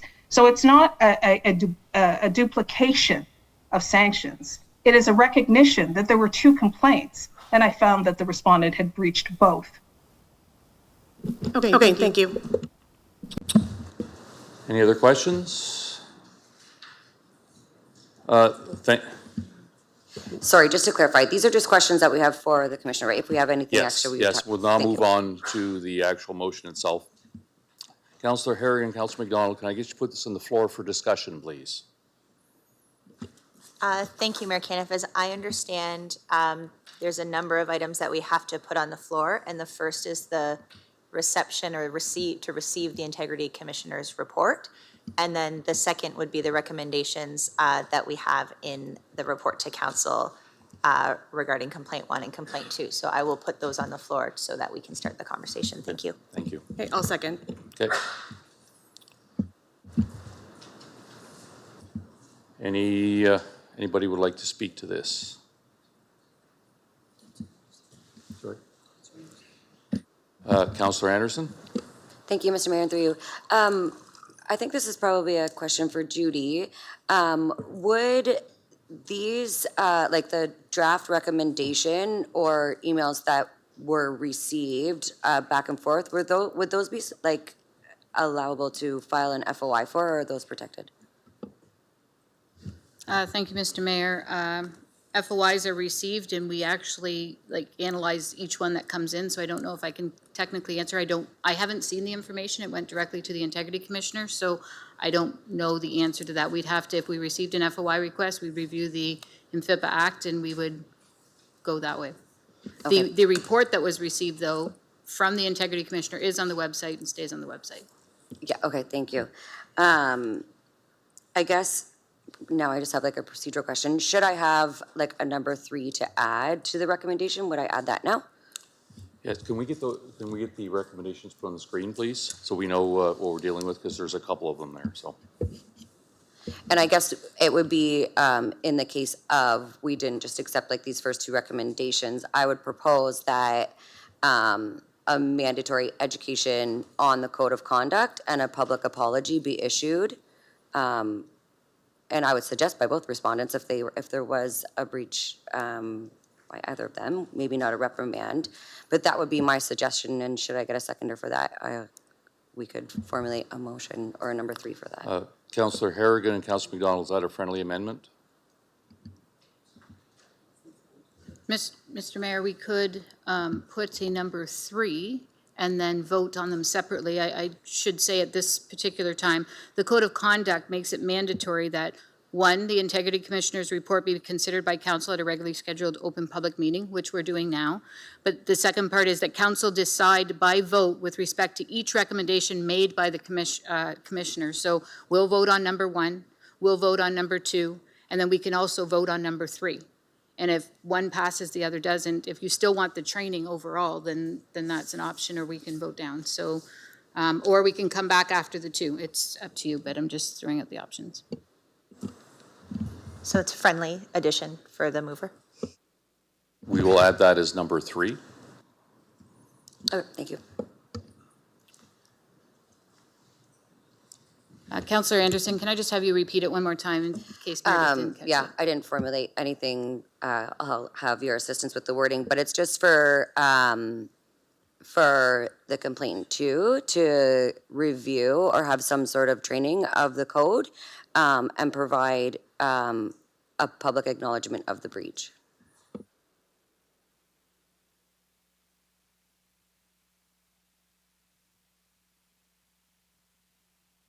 And if you want, I can discuss that now, or we can discuss it when we vote on it. Well, I think we'll open it up to all discuss, because we're going to vote on them all separately, so we can have discussion on any one of the 3 points. Councillor Harrigan? So Mayor Caniff, I guess if the conversation's quiet, I will just make comments as a mover.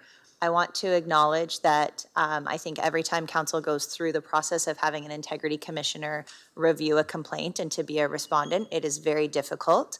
I'd like to publicly say that as an individual council, and I think as council as a whole, we have a lot of respect for each other, and when these conversations come up or these reports come up, it's difficult to read and it's difficult to be put in a position where you feel like you have to decide on sanctions against your peers, because all of us around the horseshoe know how difficult it is to be a counselor, and that the code itself is something that is sometimes very difficult when you have passionate community members communicating with you, and you have to communicate and discuss difficult topics. The reason that I move the recommendations is really because when things are difficult, I think following the process that we have is what we have. So rather than going through and trying to make up on the spot what could be appropriate or what should be appropriate, leaning on the expertise of our integrity commissioner and knowing there is a process for our colleagues to appeal or file things in court, as Suzanne has outlined for us, is still there, gives me comfort, knowing that we are taking the expert advice, implementing that recommendation, and if our colleagues disagree with that, because at one point it might be any of us who are the subject of these complaints, there is that process for that. So that's why I've moved this. I think it's very difficult, and it doesn't really change the way that I, or likely others on council, might have for the respect for all of us who sit as elected officials at the table.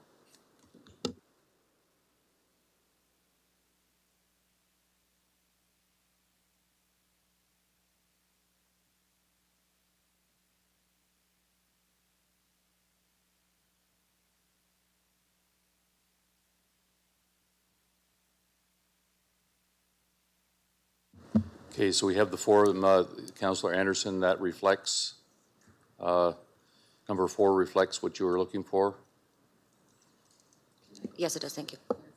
Sure, go ahead, Madam Clerk. Sorry, just to clarify, number 4 says complainant number 2. In the report, I just want to be clear, respondent 1 is Councillor Allison Story, respondent 2, I believe, is Councillor Jubenville, so Sorry, just making it would be sure. respondent 1. Respondent 2?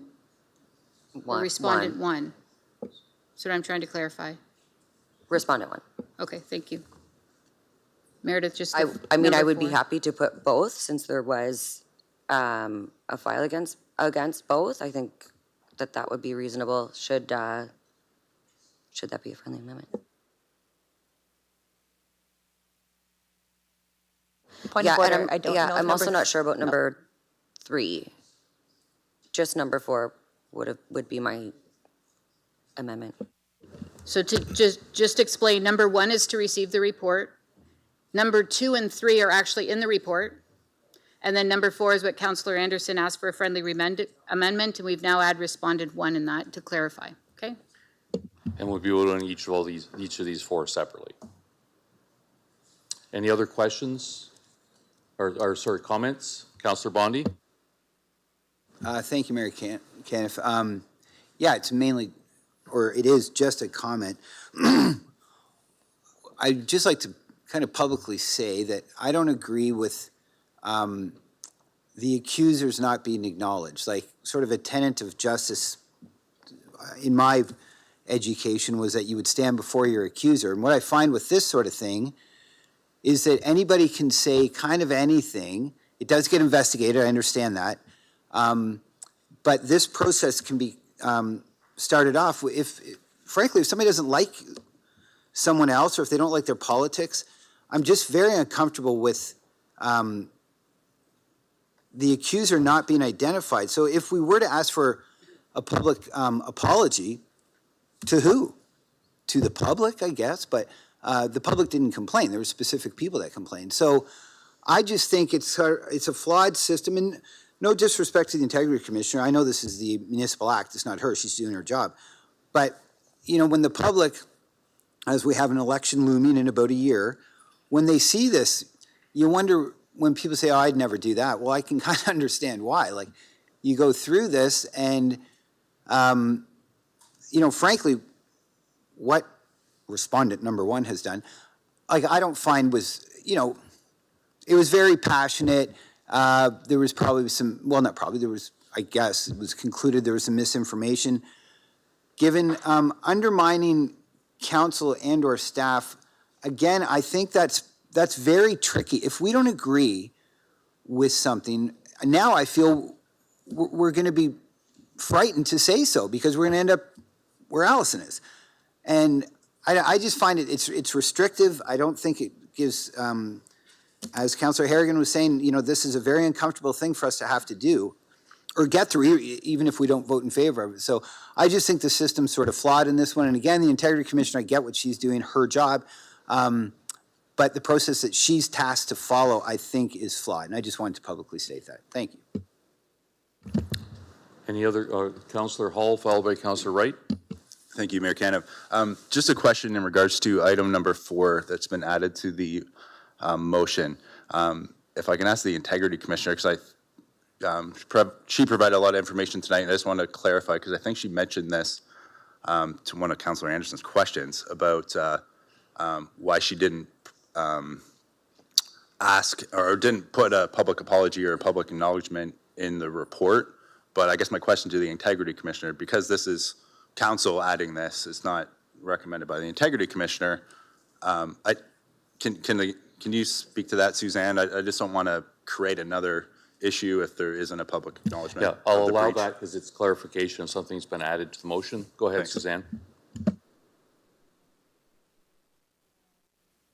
Yes, I usually don't recommend an apology unless I see contrition on the part of a respondent, and I did not recommend training, not because I don't think it's a good idea, but I felt that given all that I set out in the report, the 2 sanctions available were what I chose and not remedial action of training.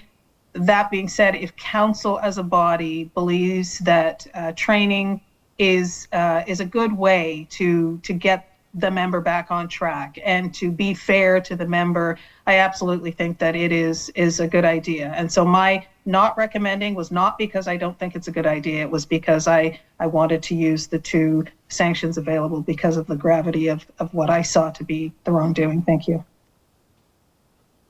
So just to clarify, if there isn't a public acknowledgement of the breach, that's not creating another issue where there's going to have to be an investigation or anything like that. That's what I'm trying to ask. Okay, thank you. Councillor Wright. Thank you, Mayor Caniff. I have troubles with this one. Half this problem was started when an outside person approached a councillor and there was an argument. But we're not hearing both sides of the story here. And it's been kept quiet, which is good. But if we heard the whole story, it might help a lot to make a decision here.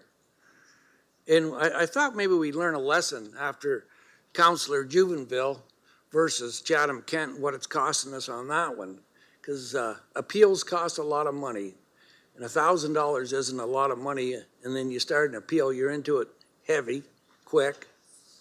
I think we start docking pay and then have appeals on it, we're going to spend a lot more money than this. Thank you. Councillor Story. Thank you, Mayor Caniff. I have a few remarks, but I'm not sure the appropriate time to share them. Are we going to a vote now, or is there another appropriate time? Okay, thank you. In that case, thank you. Sorry, point of order, Councillor Story. I do have just final thoughts on the explanation of number 4, if you want me to do that, if you want the last chance. No, absolutely. Okay. I just want to explain. I find that a lot of struggle that we had in the last decision that we had to make with a suspension of pay was that it made council the disciplinary. And that was a really difficult position to put us in because it also didn't give the Councillor Jubenville an opportunity to acknowledge what had been done and respectfully approach council and the public on what had happened. I think that this not only gives Counselor Story an opportunity to explain, but it further allows us to all move forward with acknowledging that we have a code of conduct, that we respect the code of conduct, and should we not understand the code of conduct, that there's an opportunity for us to understand it better, and then acknowledge when we do make a mistake, because it's a mistake. I think respectfully, I appreciate what has happened around here. Is it very, very difficult? And has it been very, very difficult? Of course. But I do not think that suspending a person's pay is the appropriate approach to a breach in the conduct. Sorry, just given your comments for number 3, is the, does it make sense to separate the two from impose formal reprimand and the 10-day? Sorry, but number 1 is for the complaint one, or sorry, number 2 there is for complaint number 1. Number 3 is for complaint number 2. Yes, so I'm just saying, given what your discussion was, you're saying you're not supportive of the 10 days. So, but that, just ask that question, do we separate and make it 3A and B? Say, impose a formal reprimand, and then the second part is suspend remuneration for 10 days. Yeah, I think that's reasonable. Okay.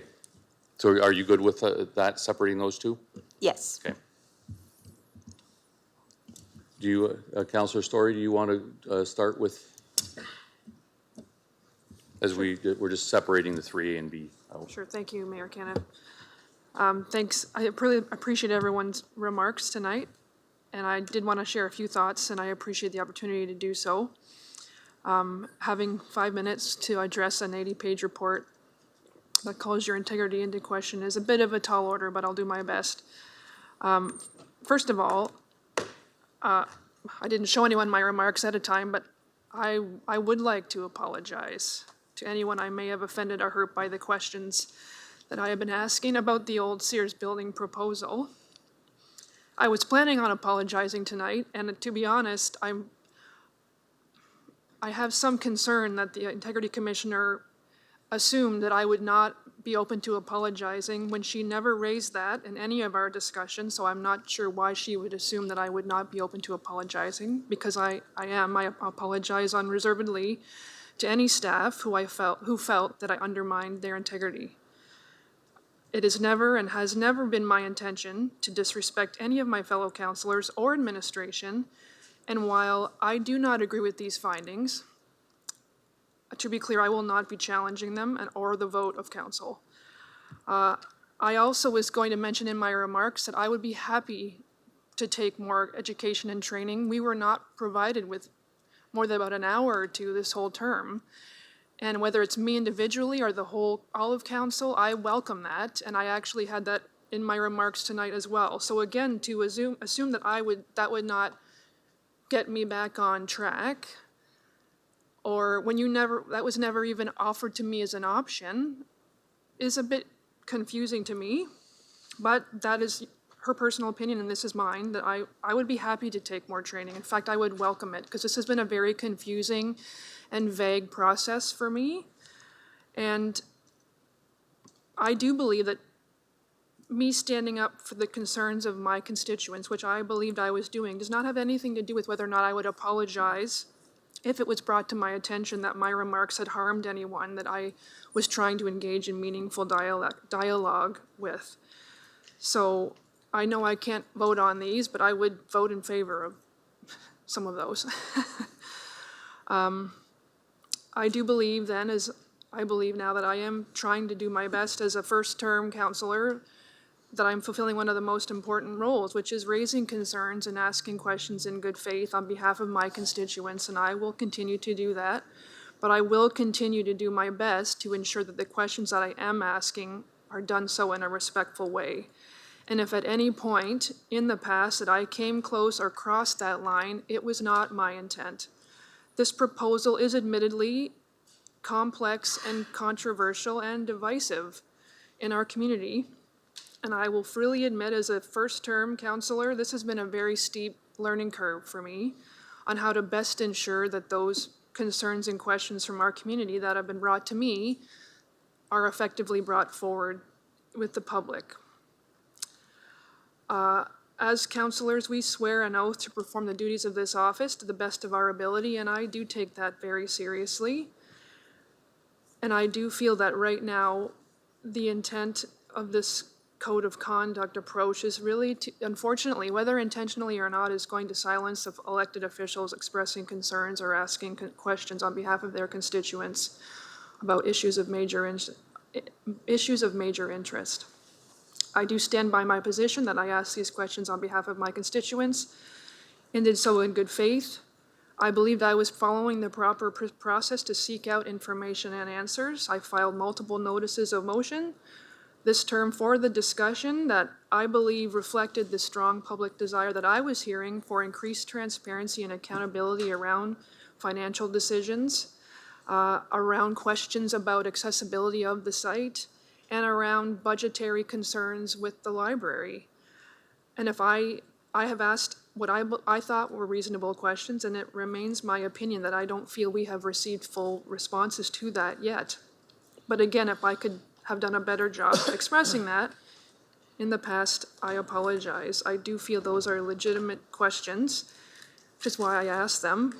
I didn't ask those questions or raise those concerns to be rude or disrespectful or to impugn anyone's integrity, but just to ensure that the concerns and questions raised by my constituents were being heard. I will also raise for the record that I do feel that it appears from the content shared in the report that the interviews were held with individuals who were supporters of this proposal and have a key interest in moving it forward. And having no familiarity or explanation provided to me in detail about this process, I had no knowledge that I could suggest individuals who might provide a more balanced view or support my position. So I wish I would have had a more opportunity, because I do feel that there was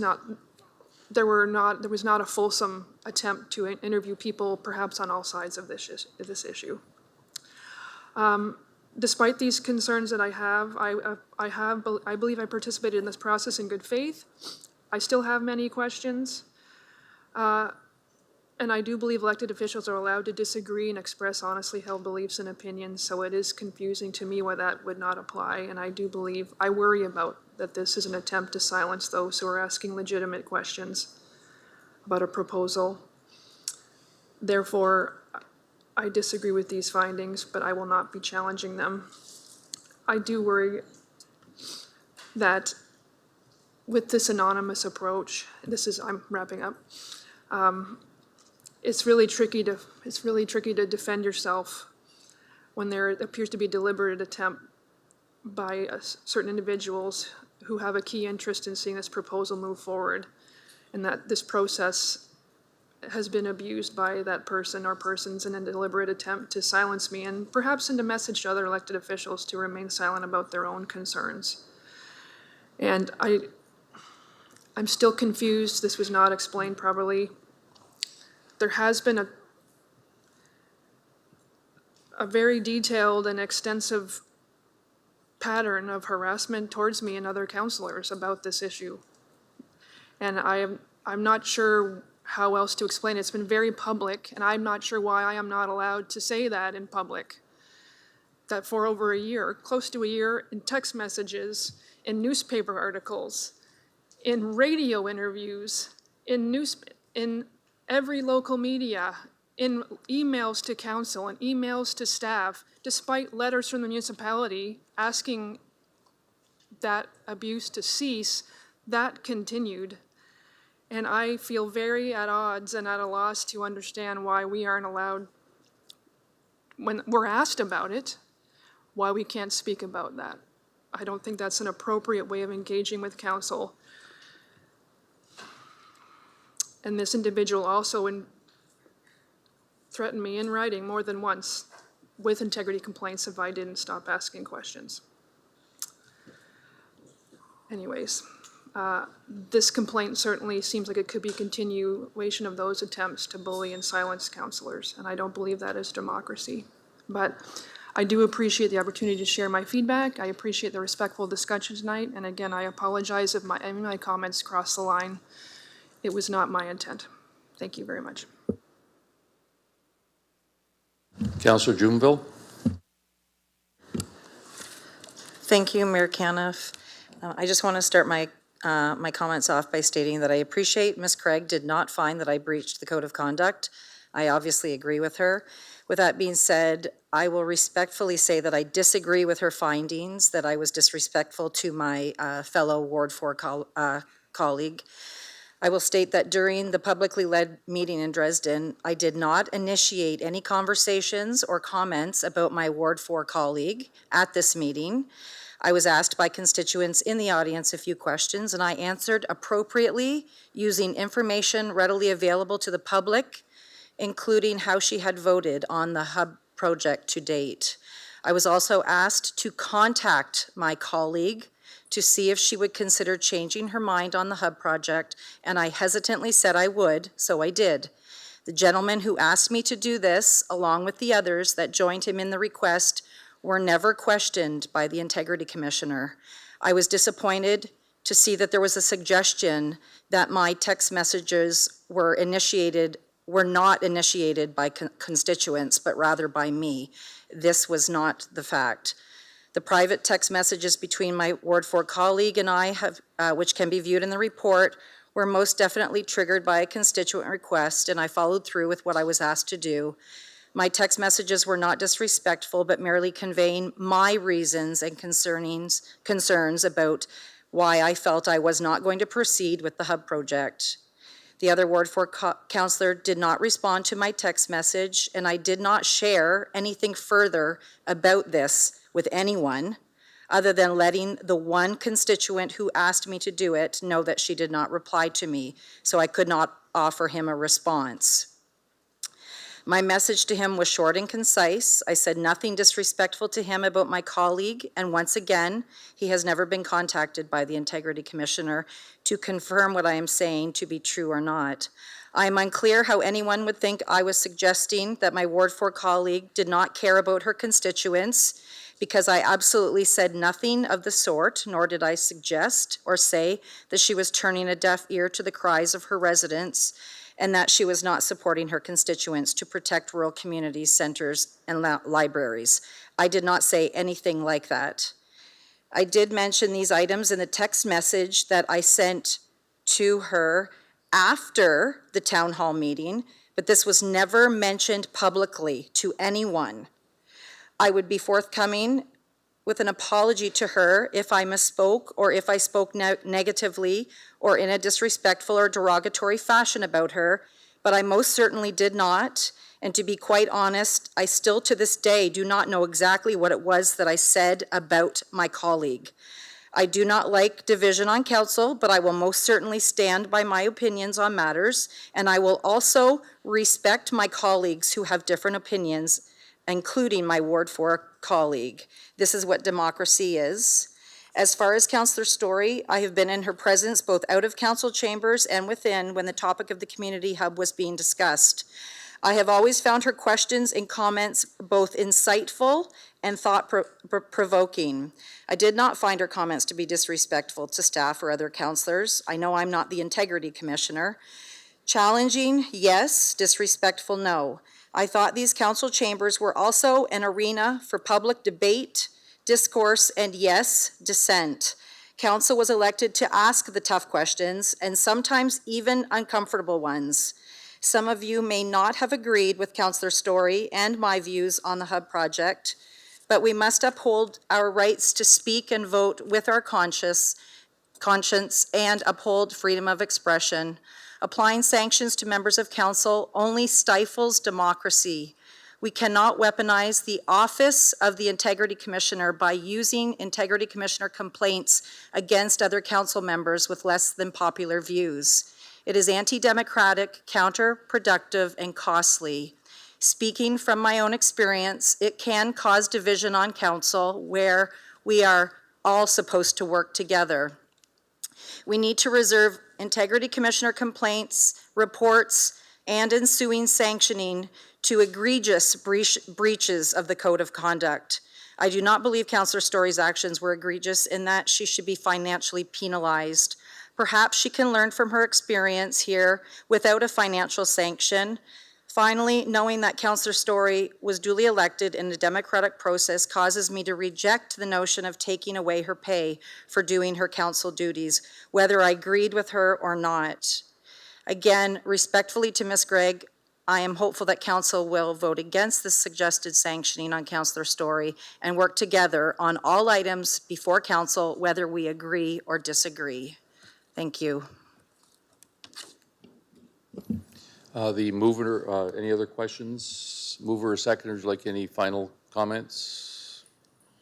Councillor Anderson, I'll go back to you. Thank you.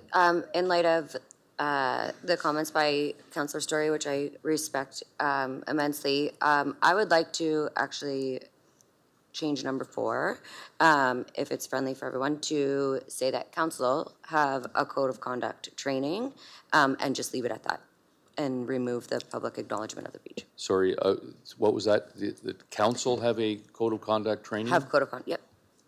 All of council. That amendment's friendly by the mover. Okay.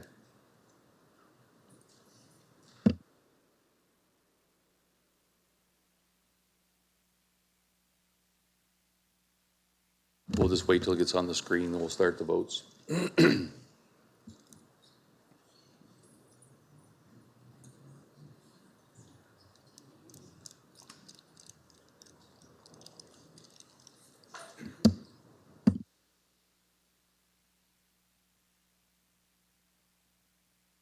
Is that correct? Yes, thank you. Okay, we'll start with item number 1.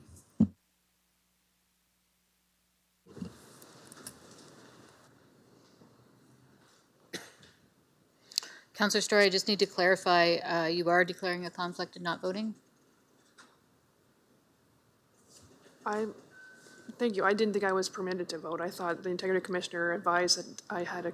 Correct, because you have a conflict of the report, right? Right, yeah. Okay, Thank you. so therefore there's 14, so all votes are in and the vote passes 14-0. Move on to number 2.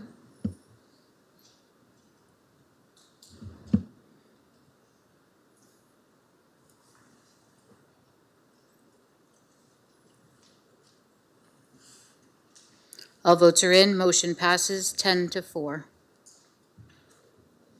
Move on to 3A.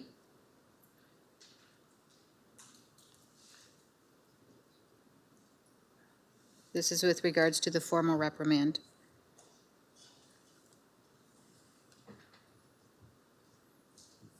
All votes are in, motion passes 10-4.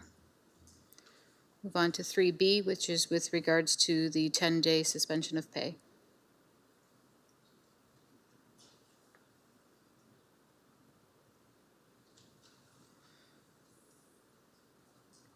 All votes are in, motion fails 7-7. And we'll move on to number 4, which is the training.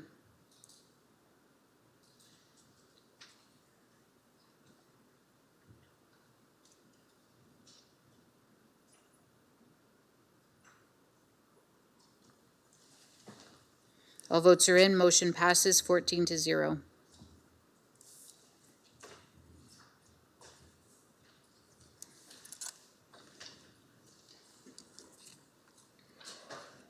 We'll now move on to 15B, the 2026 municipal election voting method.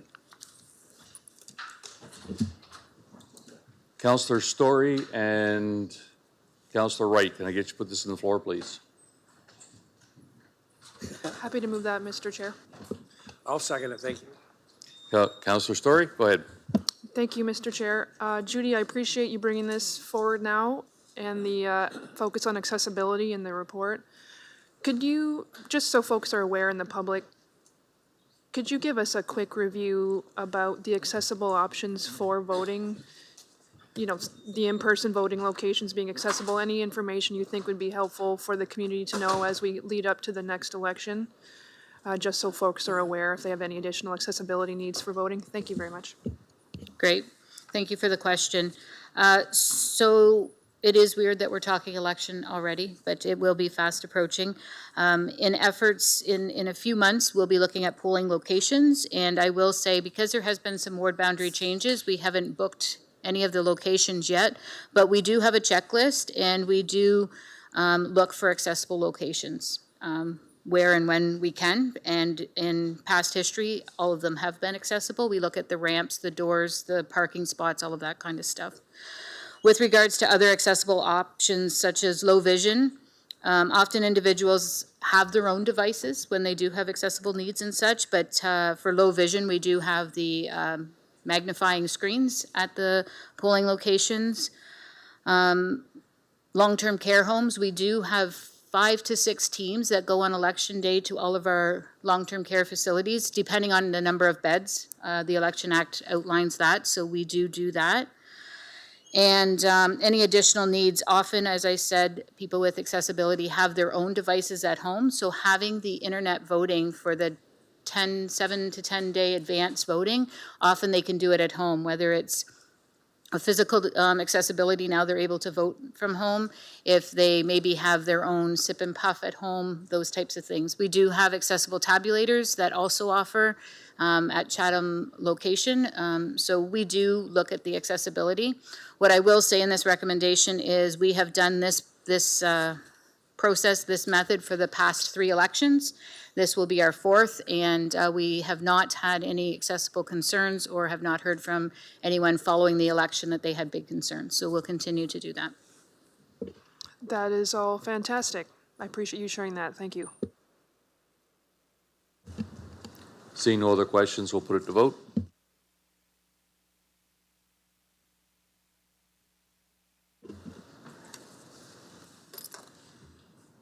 All votes are in. Motion passes 13-0.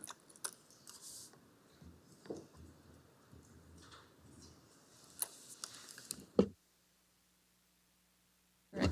15E, repeat offenders of municipal bylaws, options for council. Councillor Scotchy? Happy to put it on the floor, Mayor Caniff, and I do have a motion, but I just want to speak to the report first. Okay, Councillor C. McGregor, can I get you to put this in? Second it? Thank you. Yes. Councillor Sachi, go ahead.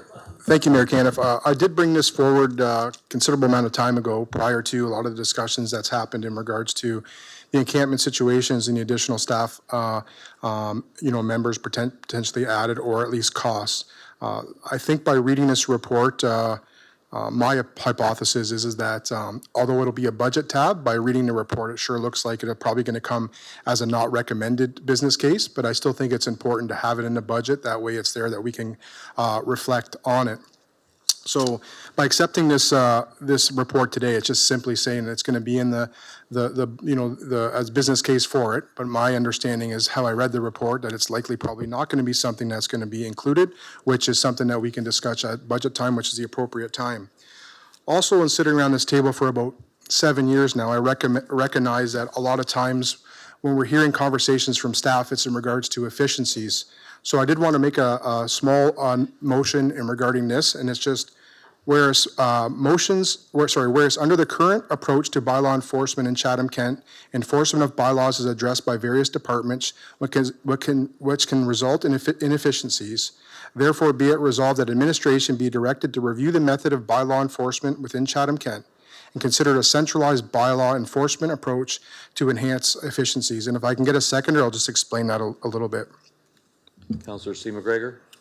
So right now, especially with the recent passing of the encampment enforcement, if these are on private properties or which they can be on private properties, now we are looking at potentially 4 different departments that are going to be enforcing bylaws. So currently in our current methodology is we could have somebody go out there and look at long grass, somebody go out there and look at derelict vehicles. We can have somebody go out there and look at property standards. Somebody go out there and look at waste collections and bulk waste pickup. And we can have also somebody coming over there to address, encampment concerns. So although this is just going to be a report, I think it's really important that we can look at, instead of potentially adding another staff member, that we can look at efficiencies so we don't have multiple staff members going to multiple communities to address multiple infractions. I am aware of homes in Chatham that currently right now, once the private once the bylaw enforcements regarding encampments, that's going to have all four contraventions on their properties. And to have different staff members dealing with different items on that property just doesn't seem like a very calculated and efficient approach. So hoping that council can support this and recognize that we have a lot of more significant challenges in our budget that's coming. To add another, $125,000 would be extremely challenging. So I'd also like to see a way that we can look at a systematic approach to looking at a more efficient way to address our bylaw concerns, because having a clean and effective system that addresses our neighborhoods to ensure that they're tidy and neat and safe is extremely important. Thank you.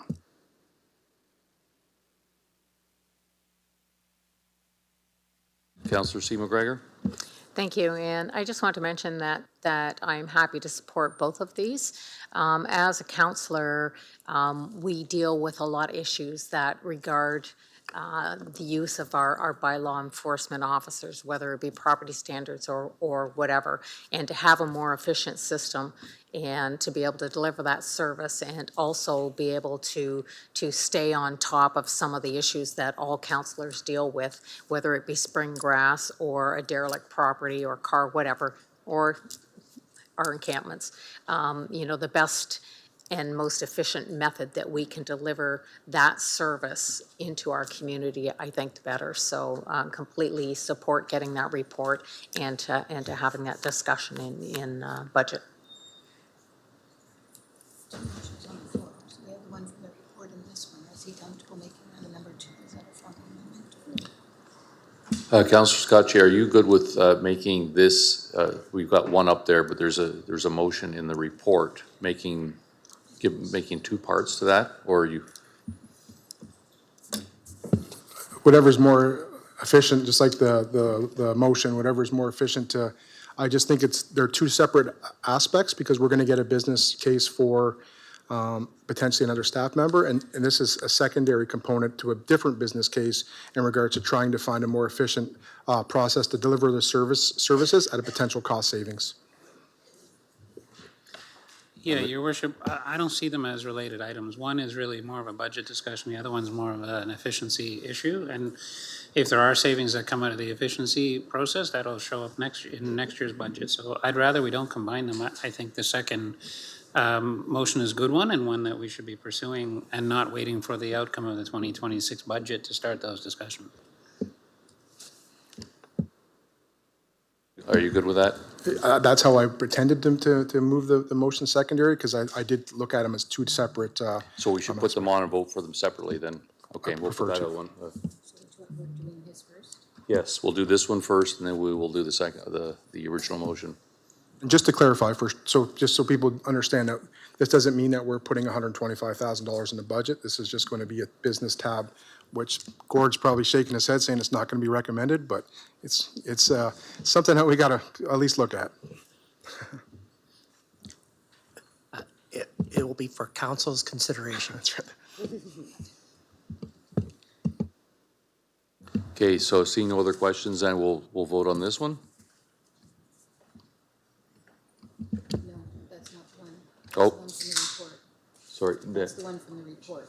We're voting on Sakatche's. Okay, sorry. So we just Okay. need a minute to get it up. on the screen. So we need to reverse a bit here, and we'll get the other one up here.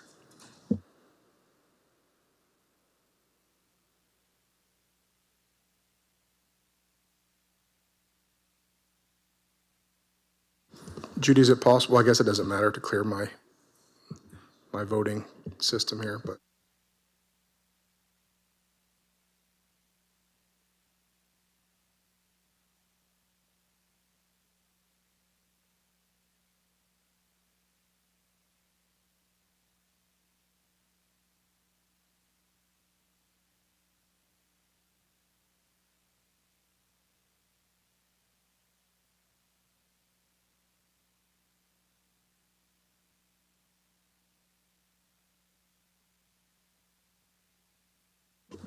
Still waiting for a few more votes. Ready for vote now?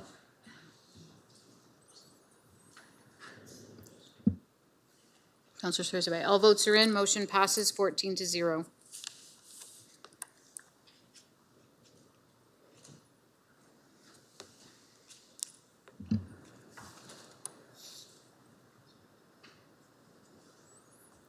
And we're ready to vote for this one?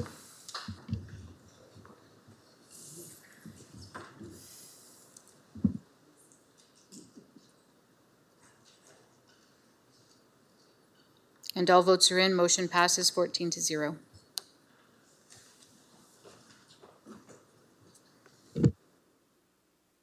Item 16, Health and Human Services. 16A, Chatham CK Drug Strategy Update. We have a presentation this evening from Jordan Lindsay of the Community Drug Strategy Coordinator for Chatham-Kent Ontario Health Team. Welcome, Jordan.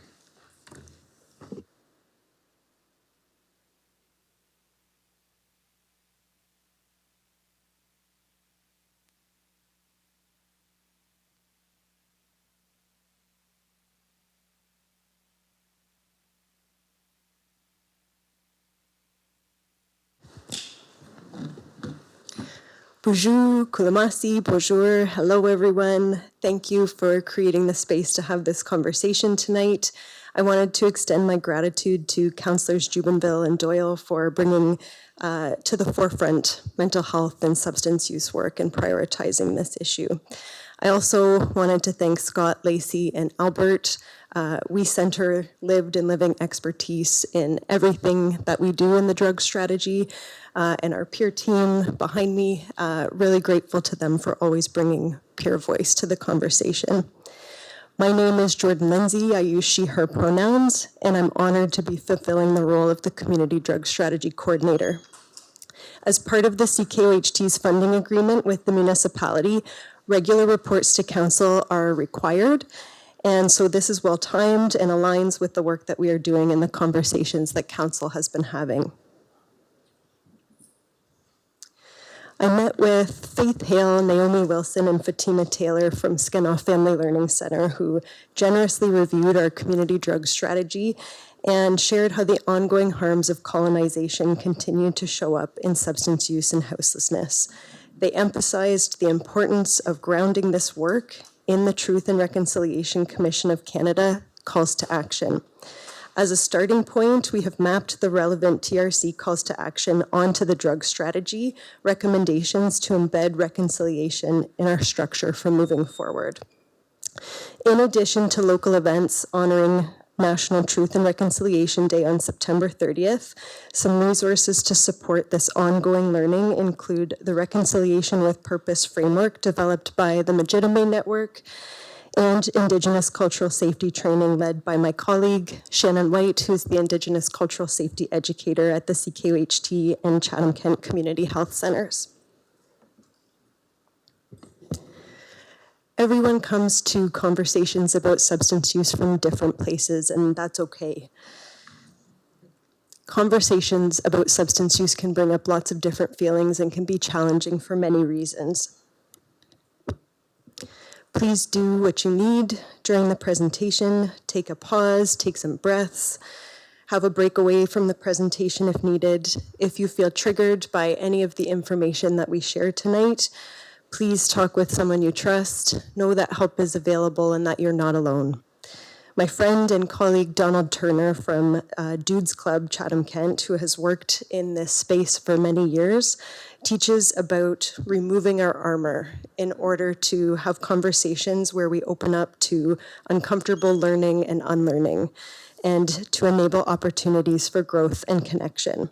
In addition to sharing an update on the progress of the community drug strategy at its 1-year mark, we wanted to also take this opportunity to share with council and the community some of what we've learned about substance use along the way. And that might look a little bit different from how folks have previously been taught about substance use. So we invite you to sit with us in that uncomfortable learning, put down the armor, open up, and stay curious, and hopefully together we can move towards a place of more clarity without shying away from the complexity of these issues. Substance use refers to the consumption of psychoactive substances, both regulated, so methamphetamine, cocaine, and fentanyl, for example, and regulated substances, caffeine, alcohol, tobacco, and cannabis. Substance use is part of the human experience and has been for thousands of years. It's a complex issue affecting individuals, families, and communities. Both the ways in which substances are used and the regulations that govern them can lead to harm. People use substances for many reasons: medicinal, social, religious, and ceremonial purposes, personal enjoyment, to cope with stress, trauma, and pain. These diverse motivations are often overlooked in how substance use is discussed and in how care is provided. Substance use frequently serves a need and can be a reasonable adaptation at times to really difficult circumstances or suffering. However, it's important to recognize that the vast majority of substance use, research states anywhere from 70 to 90%, is not problematic. Only a small percentage becomes chronic, high risk, or diagnosable as substance use disorder. Yet this minority is often the dominant image of substance use in society. A different way to look at substance use is on a spectrum. Everyone's relationship with any given substance is unique. A substance use health framework, a concept that comes from the Canadian Addictions Peer Support Association, focuses on reducing risks and maximizing potential benefits. Beneficial use might look like prescription medications, ceremonial tobacco, or caffeine for alertness. Casual use might look like a glass of wine with dinner or cannabis use on the weekend with friends. Risks and harms tend to increase as frequency and quantity increase. Chronic dependence and substance use disorder are characterized by continued use despite negative consequences. Risks and harms associated with substance use are influenced by a complex interplay of individual, family, social, and environmental factors. Things like adverse childhood experiences, early exposure, peer influence, availability, and structural determinants of health.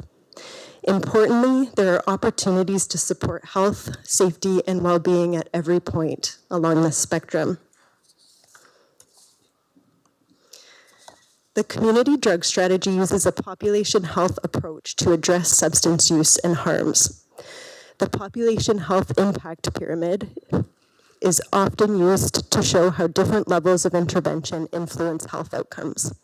The base of the pyramid includes efforts to address socioeconomic determinants of health, things like basic universal income, housing, employment support for people with lived and living expertise, and diversity, equity, inclusion, and justice initiatives.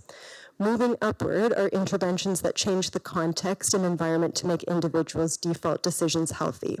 Things like widespread distribution of naloxone, supervised consumption sites, policies that limit alcohol retail density near hospitals, schools, and treatment centers. Following, we see interventions that confer long-term protection. Smoking cessation, vaccine, and needle syringe programs fall into this category. Then ongoing direct clinical care, things like the RAM clinic, withdrawal management services, residential treatment. Lastly, we see individual level education and counseling. These are things like brief interventions in screening, recovery coaching, and public awareness campaigns. The lower tiers, addressing social determinants and changing the context, have the greatest potential for population-level impact, while the upper tiers, counseling and education, are important for individuals, but less transformative at a societal level. The most effective drug strategies integrate all tiers.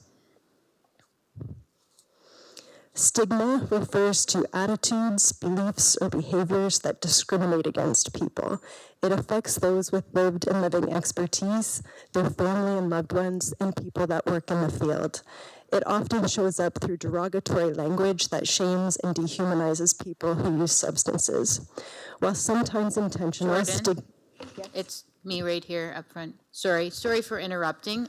If you just step back from the mic, some are having a hard time hearing you, so if you just talk just like that, no need to lead into it, and see if that's better. Okay. Sorry to interrupt. Can everybody hear me still okay? Yes. Yes. Sorry, I was so excited. No worries, no worries. Thank you. Thanks, Judy. So, while sometimes intentional, stigma frequently occurs unconsciously and fuels cycles of marginalization. It also shapes how resources and opportunities are allocated. Research shows that even the way professionals in the health field document substance use and the language that they use affects the care that individuals receive. We see this reflected today in provincial policies and the defunding of evidence-based programs. At a systems level, substance use stigma intersects with other forms of oppression, such as racism, sexism, homophobia, and ableism. We all carry stigma. We've all been shaped by misinformation and harmful rhetoric about substance use. Our beliefs reflect the era and society we grow up in. Many past campaigns and media stories, though often well-intentioned, have caused harm. They can be triggering, spread misinformation, and are frequently rooted in racism and colonialism. Fear tactics and sensationalism are used to send a message that people who use drugs are dangerous, immoral, and beyond help. Just say no. If you can't, you're weak, shameful, and destined to fail, right? And this is not an accurate or fair picture of substance use. It ignores the diversity of experiences, the cultural role of substances, the root causes of harm, and the fact that people deserve care, autonomy, and support. The result is a culture of fear and shame where people are punished instead of supported. If punishment and exclusion worked, people facing poverty, houselessness, or incarceration should have the best recovery outcomes. Research shows the opposite. People succeed when they have resources, support, and hope. Substance use disorder, remember, is defined by continued use despite negative consequences. The problem isn't a lack of suffering.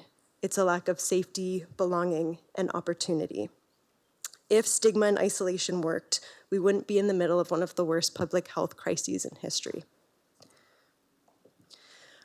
I wanted to offer a story that changed how I thought about substance use early in my public health career, and I often come back to it.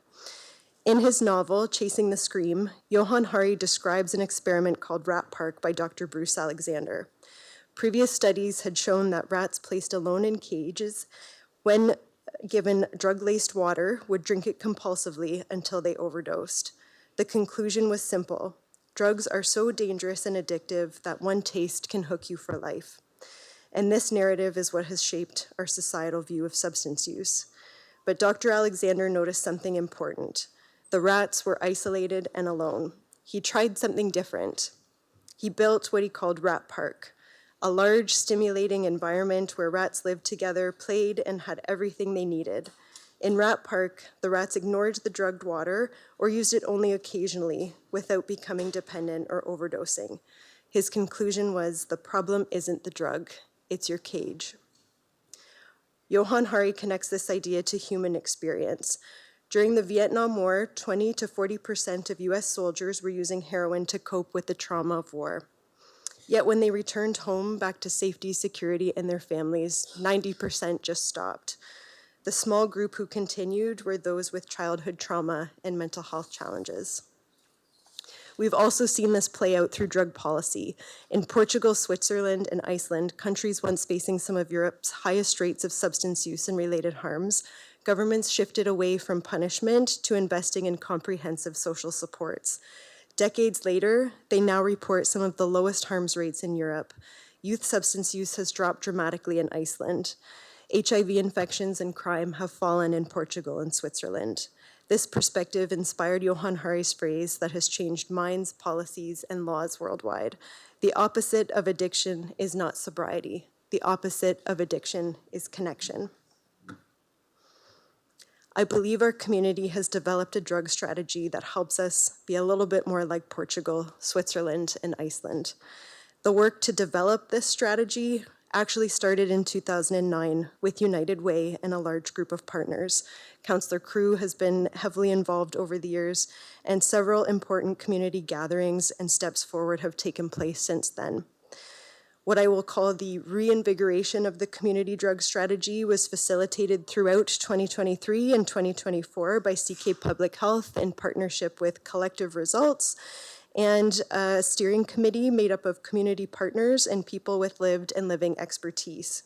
Once approved by Municipal Council in March 2024, administration entered into an agreement with the CKOHT to serve as the backbone organization, and resources were allocated for a coordinator position and implementation support.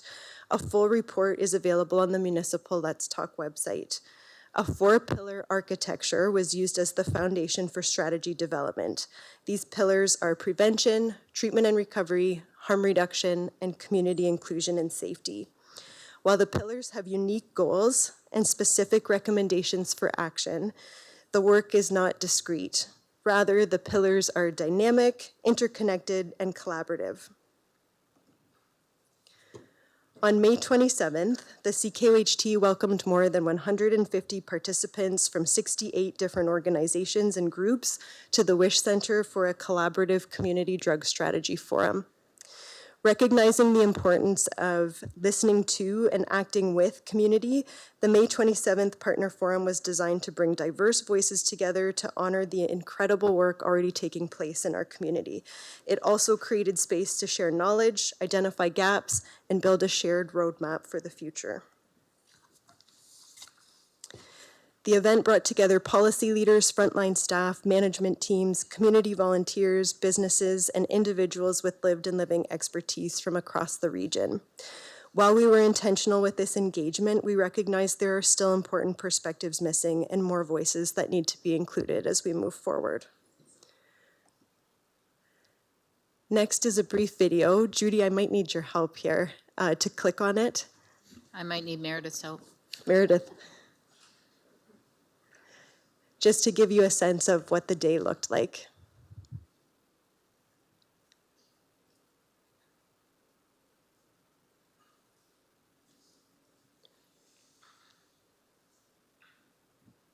So she said if you click like you're advancing the slide, then maybe it'll, there you go.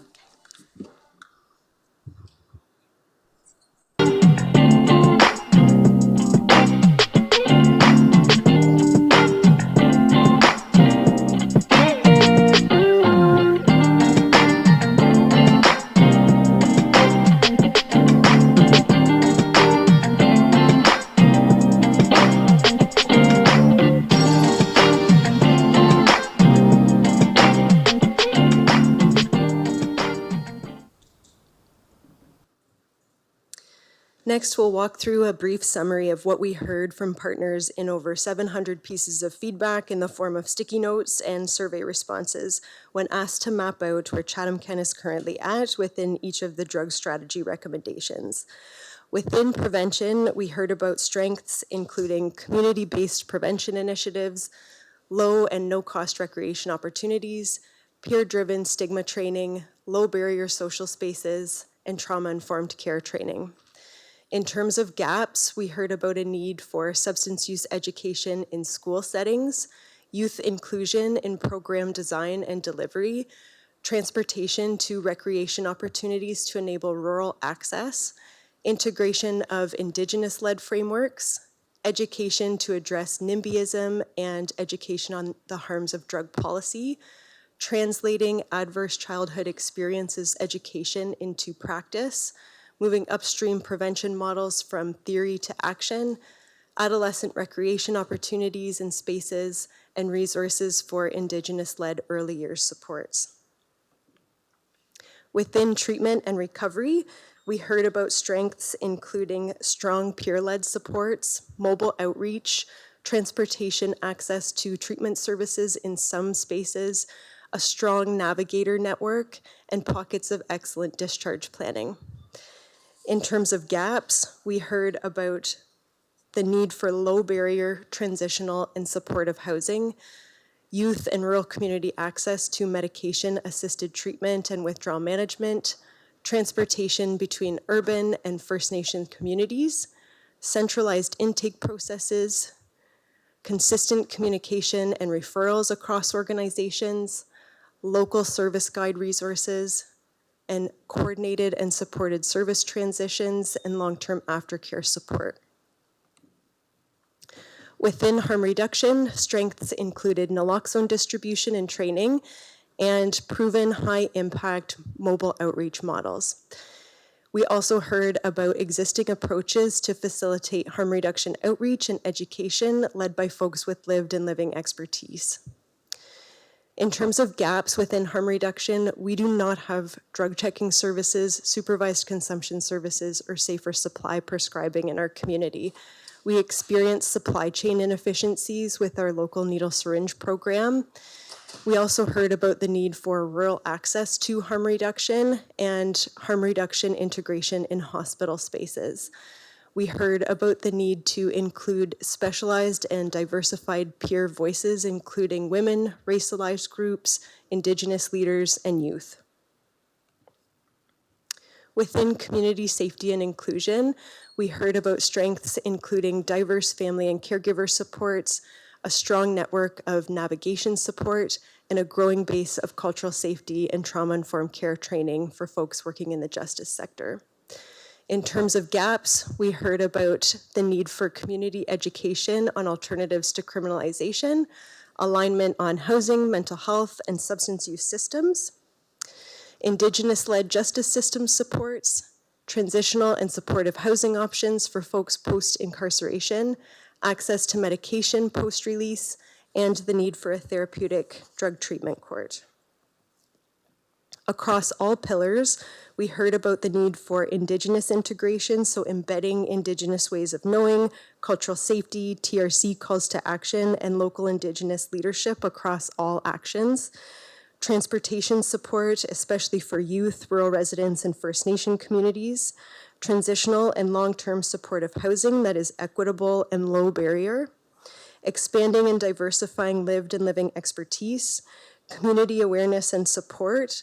Strengthen alignment across systems and strategies. And navigation support to enable the right care at the right time. In addition to the forum findings, we have conducted one-on-one consultations with partners and background research to compile a working model of our local continuum of substance use care in CK. It's important to note that this continuum is non-linear. There are many different pathways and the journey looks different for each individual. The goal of the community drug strategy is to have access to a wide range of options across our communities in each of these areas. In conversations with partners, we heard about system-level barriers, including eligibility requirements, limited organizational capacity to meet growing needs, fragmented services with separate mandates, gaps in referral knowledge and communication, and lack of awareness and available options. Folks with lived and living expertise and family talked about stigma and discrimination being one of the main barriers, as well as timing mismatches between readiness and service availability, limited service hours, costs of care, limited options in terms of service models, and programs that are too short to support lasting change. We have also mapped out the many avenues through which CK community members can be connected to different services within that local continuum of care, and we're likely still missing some within this visual. So it's no wonder that individuals and service providers alike are struggling to navigate the system. Through collective impact, the work of the community drug strategy is to break down systemic barriers and silos to meet the diverse, complex needs of individuals and families affected by substance use.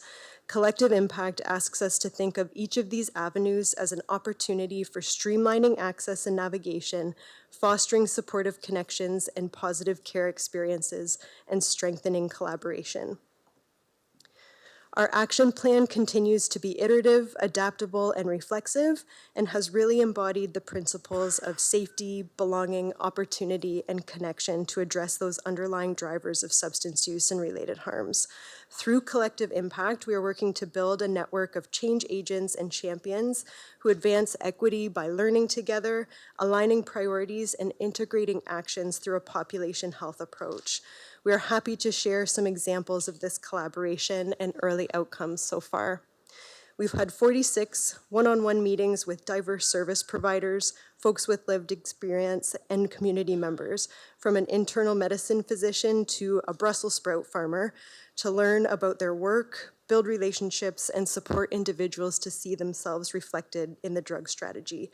Everyone has a role to play.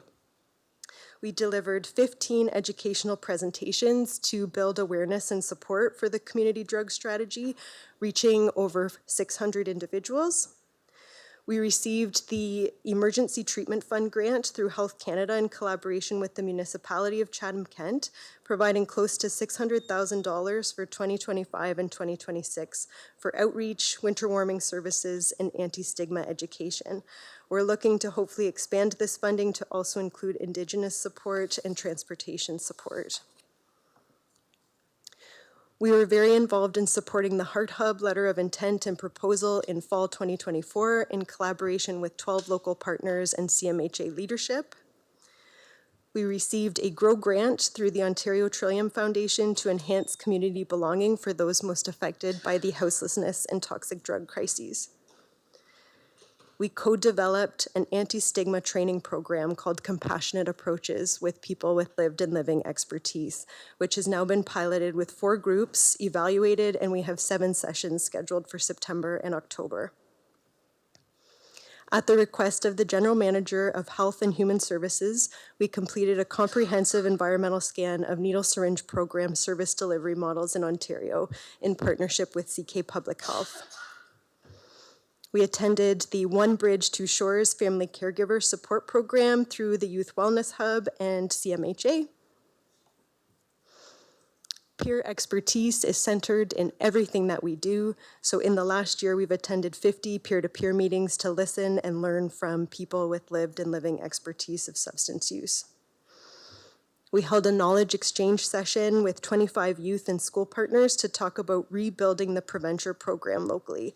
Preventure is an evidence-based, world-renowned program for youth aged 12 to 18 that uses personality-focused interventions to promote mental health and reduce the risk for substance use. We do have funding available through the Center for Addiction and Mental Health to train local facilitators and support implementation. In collaboration with partners, we held 2 events for International Overdose Awareness Day in Chatham and Wallaceburg, reaching 150 individuals.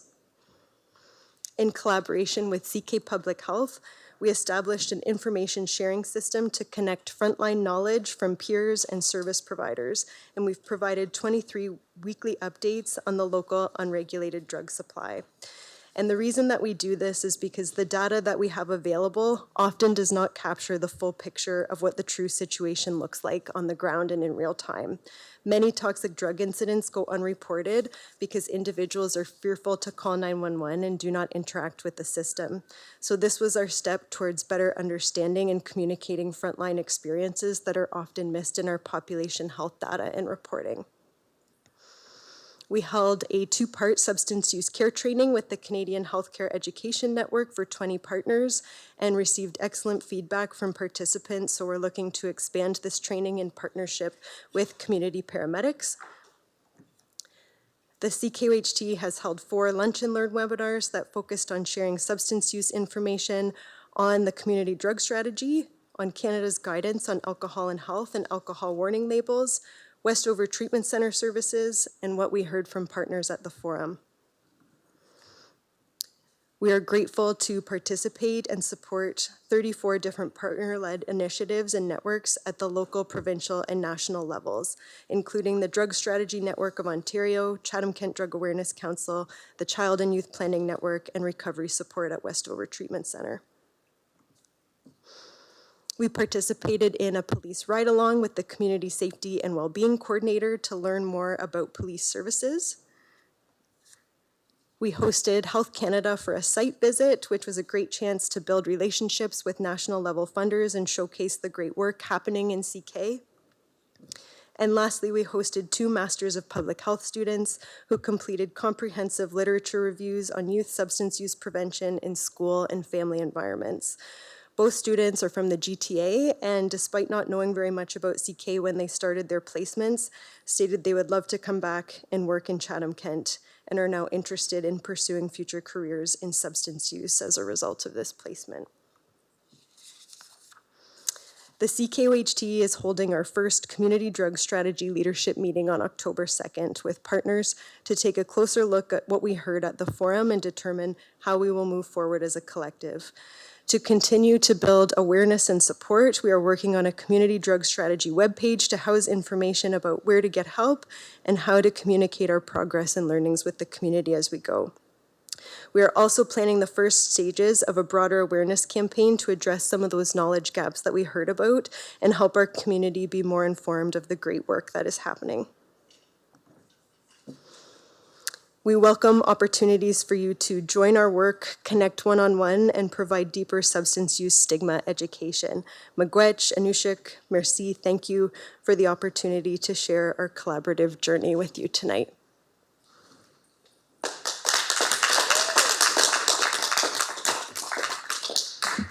Councillor Crew, you had some questions, and followed by Councillor B. McGregor.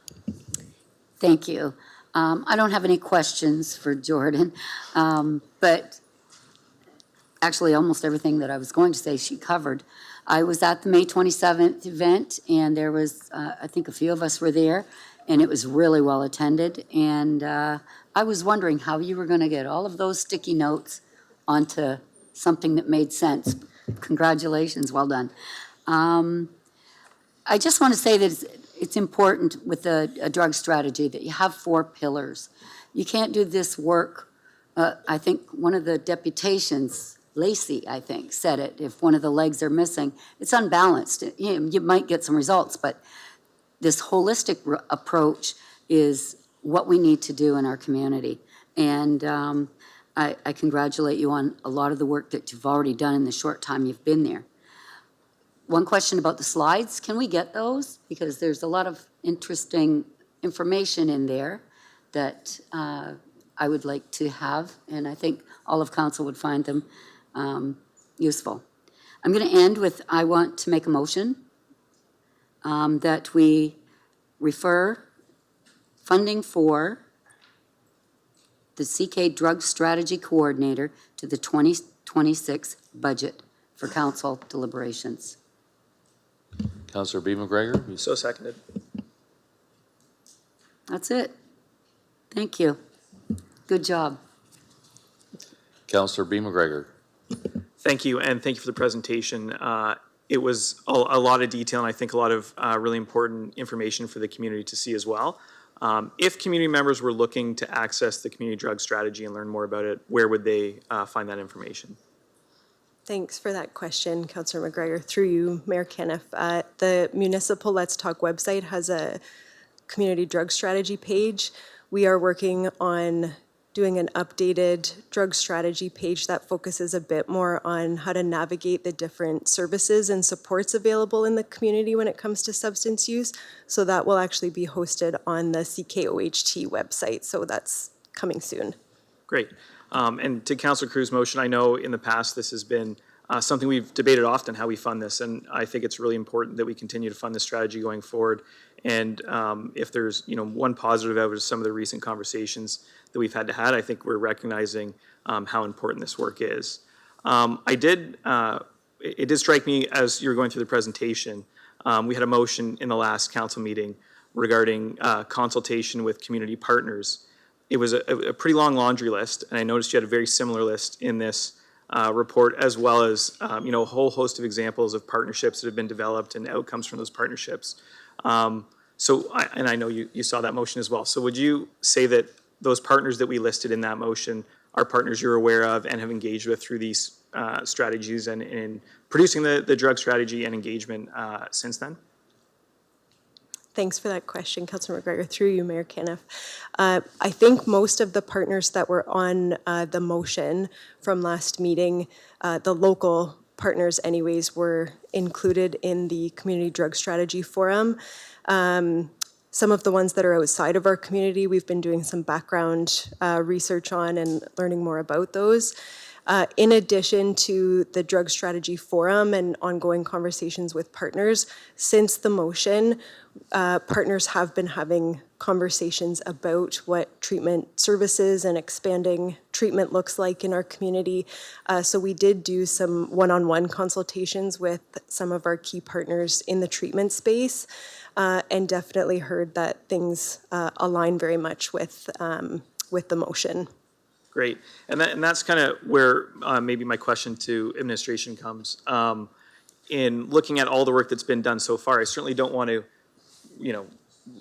double the effort and redo all of that work to get to the same place. So I'm just wondering how, understanding how much work has been done, the consultation that's happened, the drug plan that's been developed, the gaps that have been assessed, how that impacts the staff response to the motion that we made and accepted last council meeting. Maybe through you, Your Worship, maybe I'll start and then Jody may want to finish up. So, it's our job as staff to take whatever direction we get from council and follow it, and we try to do it obviously to a T. I think the motion that we received last week is one that we're going to have to look at a little closely, because I don't think it was council's intention to repeat stuff that perhaps they weren't aware was being done. So I suspect what will happen is we're going to have to sit down with the drug strategy team and see if there's an opportunity to get to where we think council wants to get without maybe redoing things that appear to have been done. And I think we even said that last week that, some of the councillors said it, that some of these discussions have already taken place. I know you can't see me over there. Move this out of the way now. It may be that we come back with a little bit of an interim report to council and say, look, further to the motion that you provided us, you might want to consider X, Y, and Z. So we'll take what we've heard today. I actually am interested in the comment about the October Leaders Circle, because I wonder if some of the people participating in the October Leaders Circle are the same people, or most of the same people other than the out-of-town ones that were included in last week's motion. If that's the case, perhaps we can kill two birds with one stone. I think the intent here is to try to answer the ultimate question, which is to provide more services to people. But I don't want that, and I don't think council's intent is to drag that on for months while we're trying to get everybody in the room.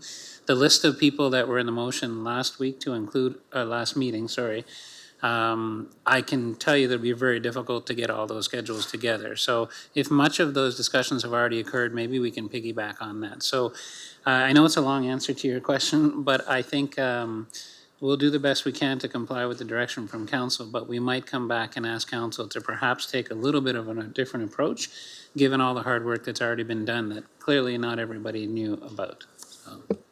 Thank you, and appreciate that we may see that come back. And I certainly appreciate that in the report, there are a lot of gaps that are identified, and certainly some of those immediate responses are municipal responsibilities, and we need to think about ways that we can address those gaps. And I think it's also important that when we view the presentation, we recognize that we have a role in the social connection component. That very much is a municipal role in the way that we develop built spaces and the way we fund programming. So I was really happy to see that included, and I think it's something that we're going to need to take into account when we're making decisions about what our priorities are in the community. So thank you very much for the presentation. Councillor Scotchy.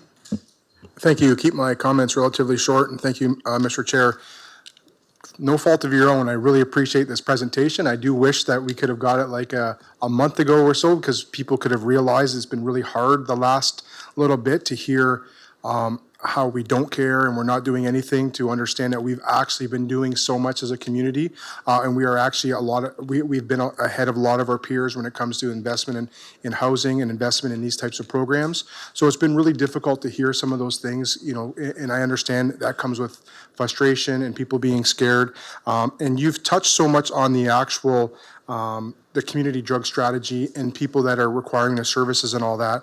But the one component that I just wanted to include a little bit is, when you have areas or communities that are struggling with addiction, there's also a significant impact to the neighborhoods or to the downtown cores and to those services. We're seeing that in cities really close to us. We're seeing significant impacts. And one gap that I think that is missing is the harm reduction to the individuals that are also being impacted who are trying to reduce harm to. So it's really challenging for myself because I recognize, and I think for everybody, is I recognize the challenges that these individuals face, but I also recognize that when these individuals are facing these challenges, there is a significant community impact at times as well.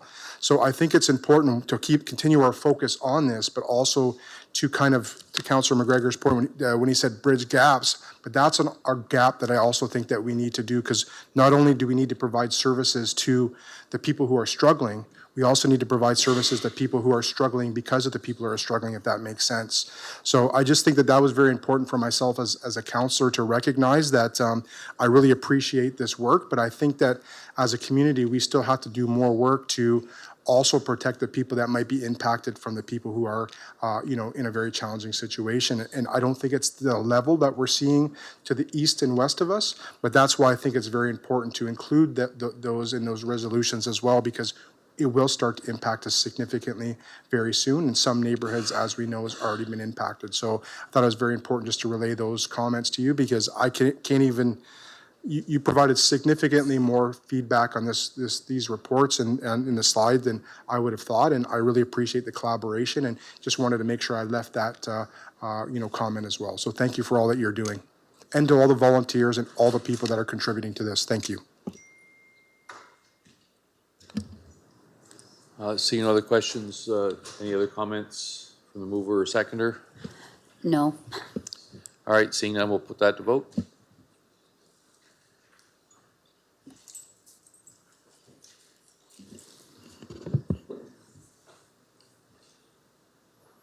All votes are in. Motion passes 14-0.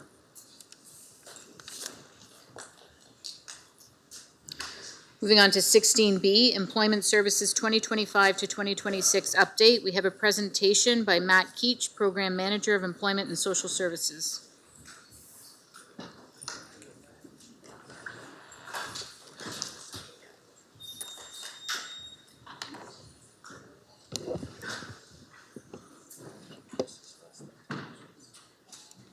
Yes.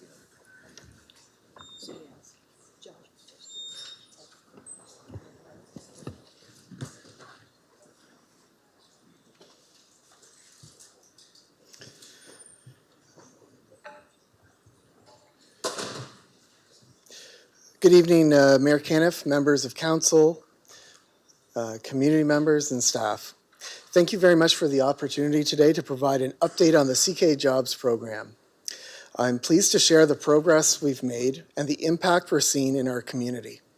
In today's presentation, I'll begin with a brief overview of our programming, followed by a look at some of the key events that we have planned for the remainder of this year.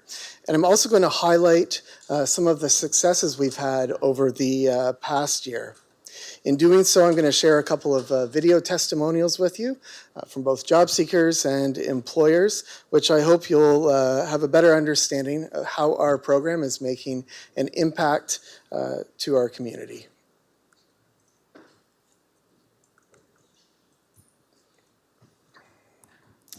Prior to amalgamation and continuing thereafter, the municipality of Chatham-Kent has delivered employment programming through the Ontario Works program, primarily serving recipients who often face multiple barriers to employment. With the province of Ontario's modernization of employment service delivery, the municipality's employment program transitioned to a new model, a broader community-focused model under the Employment Ontario framework. This evolution included a rebranding of the program to CK Jobs, which was officially launched on January 1st, 2024, with an initial commitment to serve 1,030 job seekers. As of April 1st of 2025, the CK Jobs program is now funded to serve 1,325 job seekers per year, a significant increase that reflects the program's early success and growing impact on the community. We're really proud to offer employment services that are accessible across all of Chatham-Kent, making it easier for residents to get support close to home. Our team works out of shared spaces at 435 Grand Ave West in Chatham, in municipal offices across Chatham-Kent and out of the Wheatley Village Resource Centre. Community navigators also support job seekers at library branches throughout Chatham-Kent, where free computer access is available for job searching and other online activities. CK Jobs offers free personalized employment services to job seekers and employers across Chatham-Kent. These services include career exploration, addressing short-term skills training needs, developing resumes, supporting interview preparation, and ongoing career counseling. Each year, the CK Jobs program hosts workforce events that bring together local talent and employers, strengthening both our workforce and our community. Job developers work directly with employers to create job placements and provide coaching to help job seekers not only find work, but to keep it. The program provides free recruitment support to employers and financial assistance for training-related expenses to both job seekers and employers.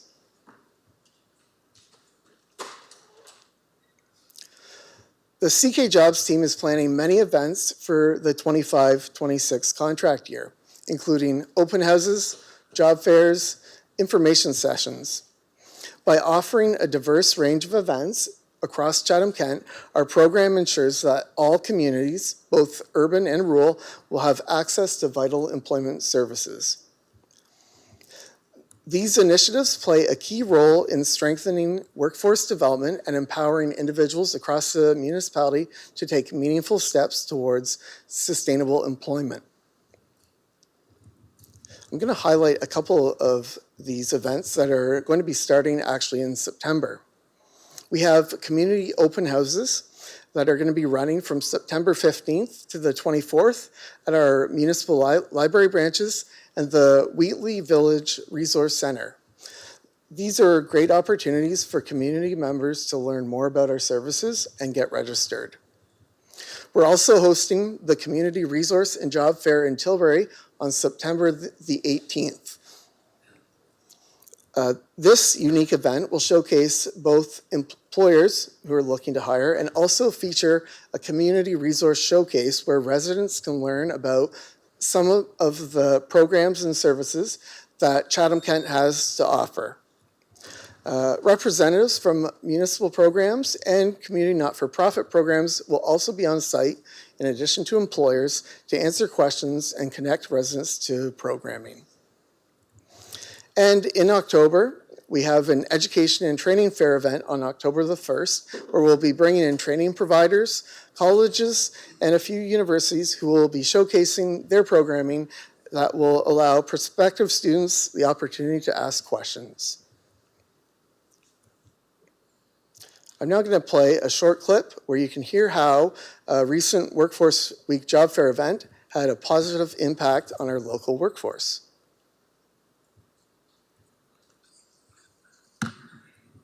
People from anywhere throughout the province. I'm blown away. I'm honestly blown away. I'm shocked at the number of resumes we have on our table right now. You can see resumes online, but when you actually meet people face to face, you see something different. A lot of people don't actually know what we do on an everyday basis. So having that face-to-face conversation with somebody, it really brings to perspective what we do.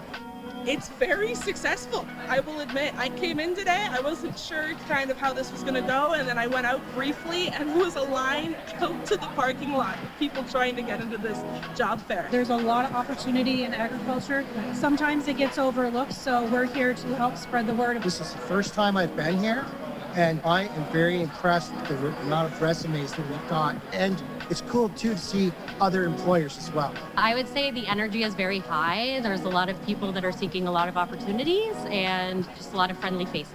I would recommend anybody come. Just the sheer turnout, it's great.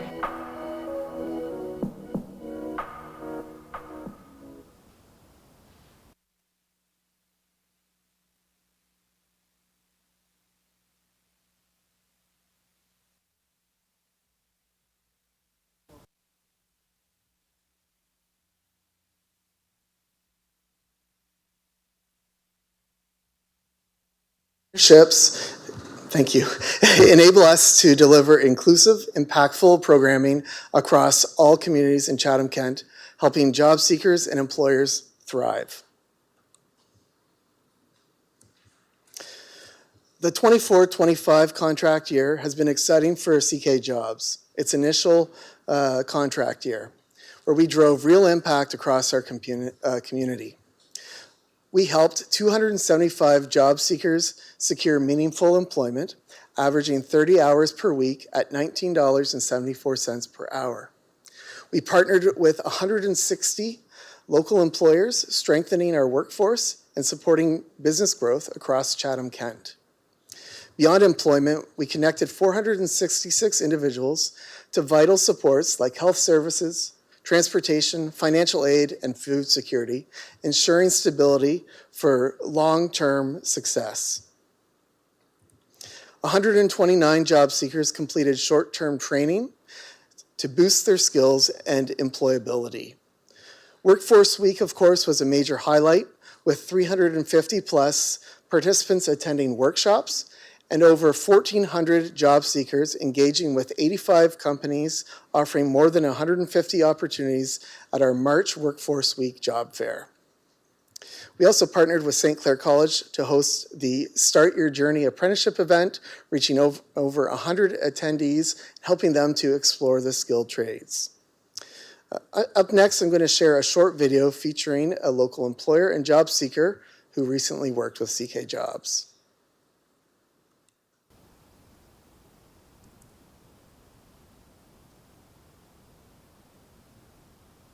My name is Erin Duquette. My job title is recruiter for the Chatham Concentrics. Our experience with CK Jobs hosting a job fair for us was fantastic. From start to end, a smooth pre-screening, preparing everyone. If they're looking for a job, we can provide them with a job. Concentrics feels very supported by CK Jobs. They're full circle assistance in our recruiting needs. CK Jobs puts the effort into actually fully understanding what our company needs are and runs with it and provides us with these candidates literally motivated, ready to start, excited to actually get back into the workforce. I would recommend CK Jobs to pretty much any employer or company that is struggling to find good quality talent.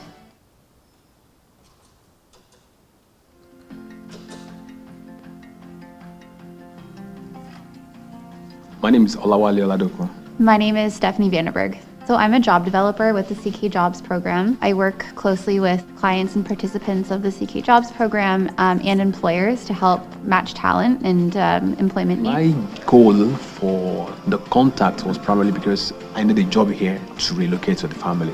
The first step of our action plan was to kind of determine what his priority and needs were at that time. So I recall, there was a lot of commuting back and forth. So figuring out, okay, is your car reliable to get from Chatham to London regularly? The next step was to find some employment here in Chatham.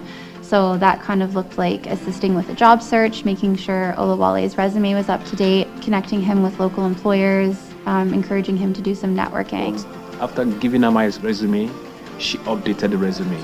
And when I saw how she updated the resume, I felt more confident about myself. Oh, so I could do this, oh. I think it was a lot of checking in with you through email and phone conversation to see how you were feeling, making sure that you had interview clothing and all that kind of stuff to ensure that you were prepared and ready to be successful. And it has turned into getting your forklift certification through our program as well, right? Yeah. So that's opened even more opportunities up for you. The challenges I was facing was, number one, I was applying everywhere and I was not getting called. Until I met with Stephanie. I saw the job advert, but I felt I wasn't qualified for the job. But she encouraged me that you are qualified for the job, and I applied, and I was called for the job. Then the second one came also, just within a few days after the first one. I attended the interview, and I was granted the job right on the spot. The question of would I recommend CK Jobs? It is a testament that I'm already recommending them.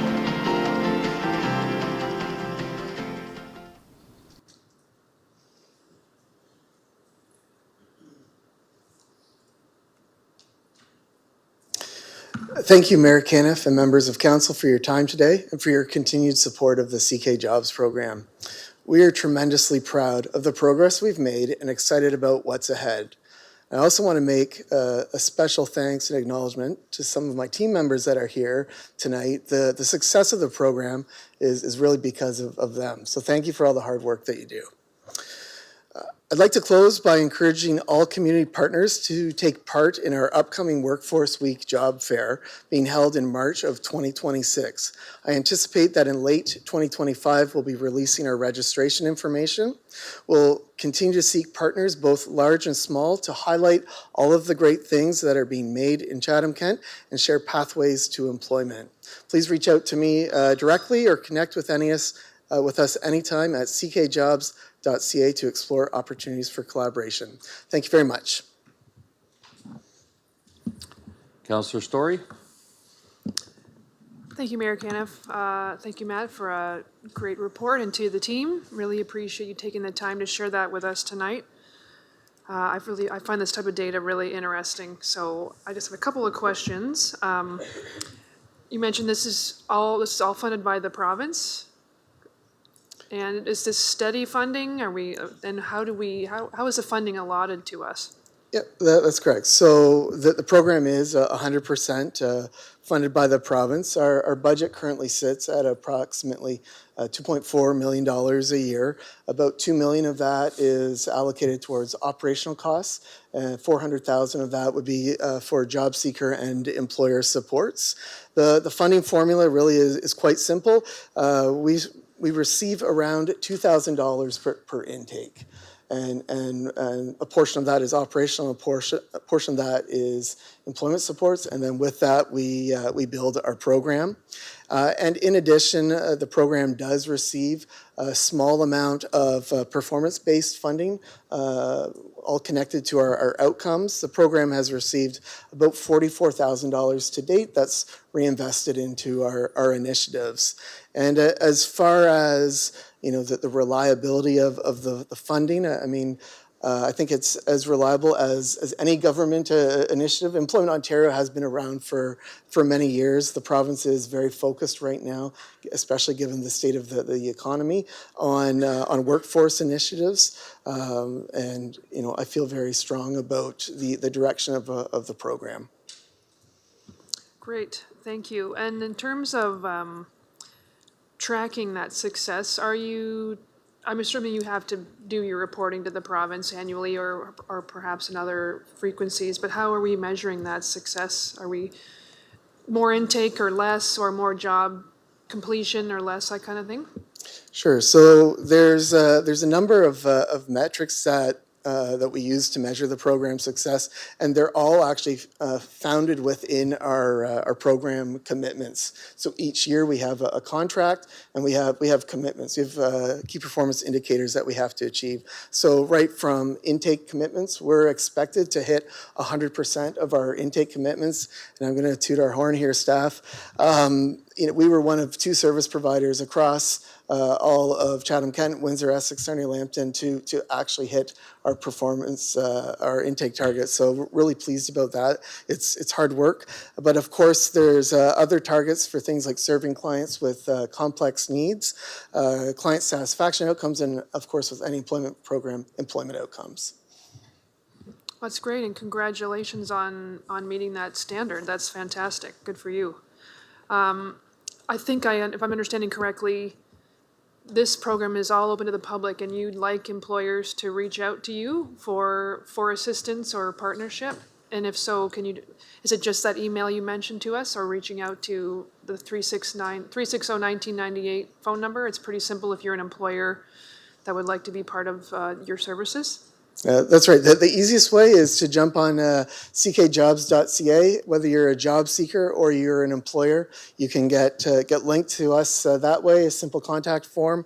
And you're right, the program is open to all job seekers, provided that they are over the age of 16 and finished school. And of course, we also work with employers. Perhaps they're facing a shutdown. Perhaps there's an opportunity where they're looking to take on new staff. Whatever the need, we're here to explore those opportunities and support them. Great, thank you. And lastly, I noticed that in the report, it said the average hourly wage was $19.74 for about 30 hours a week. And I think it's useful to build on what Councillor B. McGregor was saying earlier, and Councillor Sakachi as well, that this is a wage that would not cover even half of our average rent in Chatham-Kent. So I think it's helpful to remind folks that even when people are living and working full-time in our community, they can have challenges making ends meet. So that's why I think programs like this are so valuable to help folks get that first step into a worthwhile employment. And just to maybe get that information a little more clearly out into the public. So last but not least, why do you feel this program is so valuable to Chatham-Kent? Well, I think it's valuable for a number of reasons, and real quickly, of course, from a job seeker perspective, we're helping people. We're helping to eliminate barriers for people. We work with people that are sometimes far from the labor market, not everyone, and programs like CK Jobs gives them an opportunity. We contribute to business growth and success. We're here to support our local employers. I think it's a real good news story that the municipality is behind a program like CK Jobs. We want all of our businesses to thrive. We want our people to thrive, and this is a program that contributes to both. That's great. Thank you, Matt, and thanks to the team. Thank you, Mr. Mayor Kenneth. Councillor Scotchy? Just one quick comment, Mr. Chair. Just wanted to say that I've went to several of them just to support the team, and the comments I've heard in regards to the organization and just seeing it, just wanted to commend your whole team on a very good job. It's extremely well run, so great job. Thank you. Any other questions? I'll just say ditto to that. Thank you. Thanks so much for the presentation. Keep up the great work.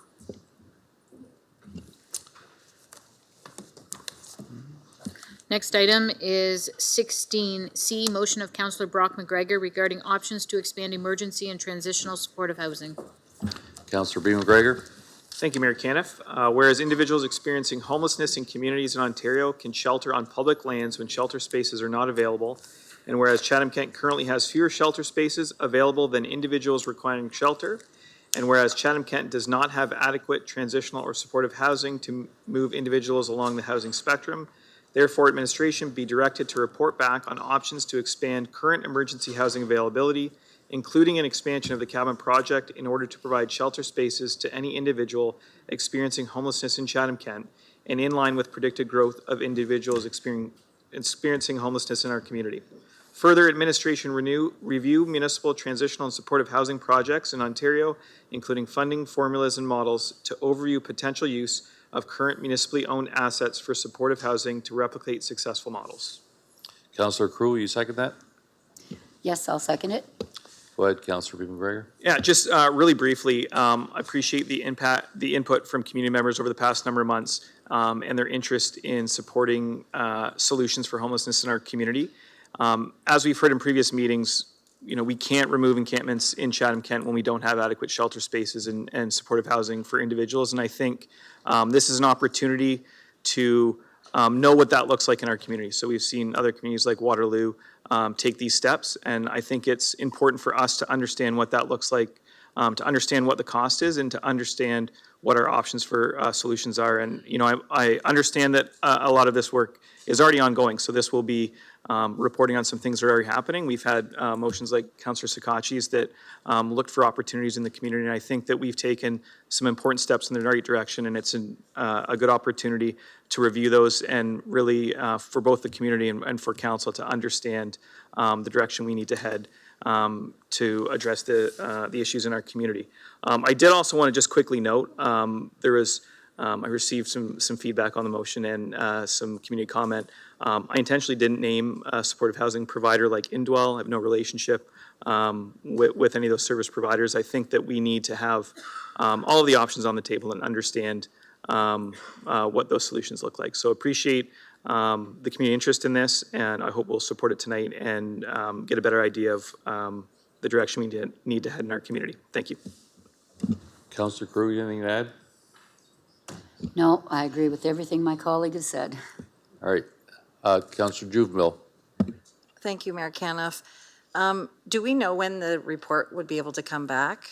to council? Does anybody, do you have a timeline or anything, Councillor McGregor, that you, the reason I'm asking is I think it's especially imperative right now that we really look at a shelter for people, maybe more so than the supportive aspect of it, but, so that's why I'm asking, because I'm thinking that is like really imperative that we do that right now. So I'm just wondering how long that would take for that report to come back. Anybody? Yeah, I didn't put it directly in the motion, but on the staff response, the commitment was for 4 months, so by the end of the year. Is there any way we could expedite part of it at all, or?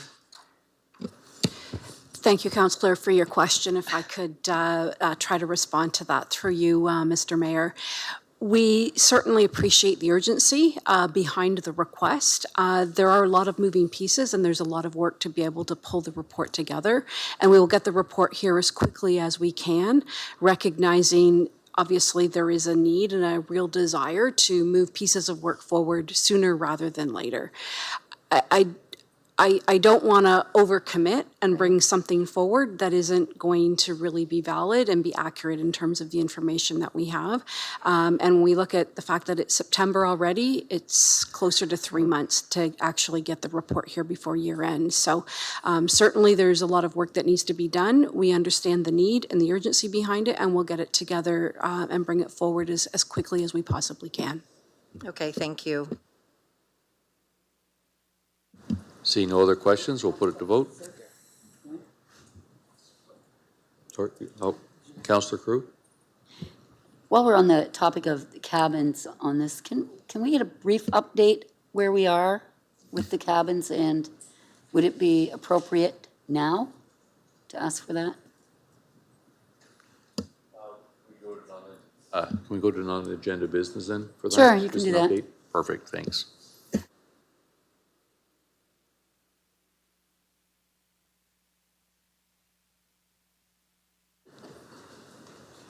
Still waiting for 2 more. Councillor Wright. Councillor C. McGregor.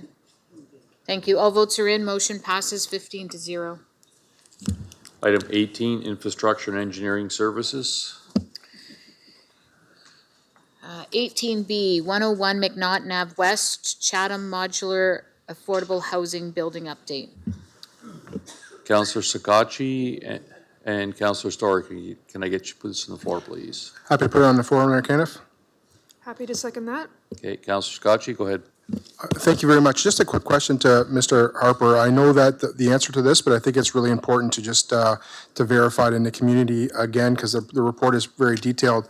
But the type of build that we did, Mr. Harper, or I'm not sure who is going to be answering the question. A lot of people, the questions I've had is in regards to why we implemented that type of build. And I just wanted to, I think it's important for the public to understand that the reasoning behind the build and why we went that way in regards to the funding. So whoever wanted to, I just think it's important for the community to understand that, why this trial was in that manner.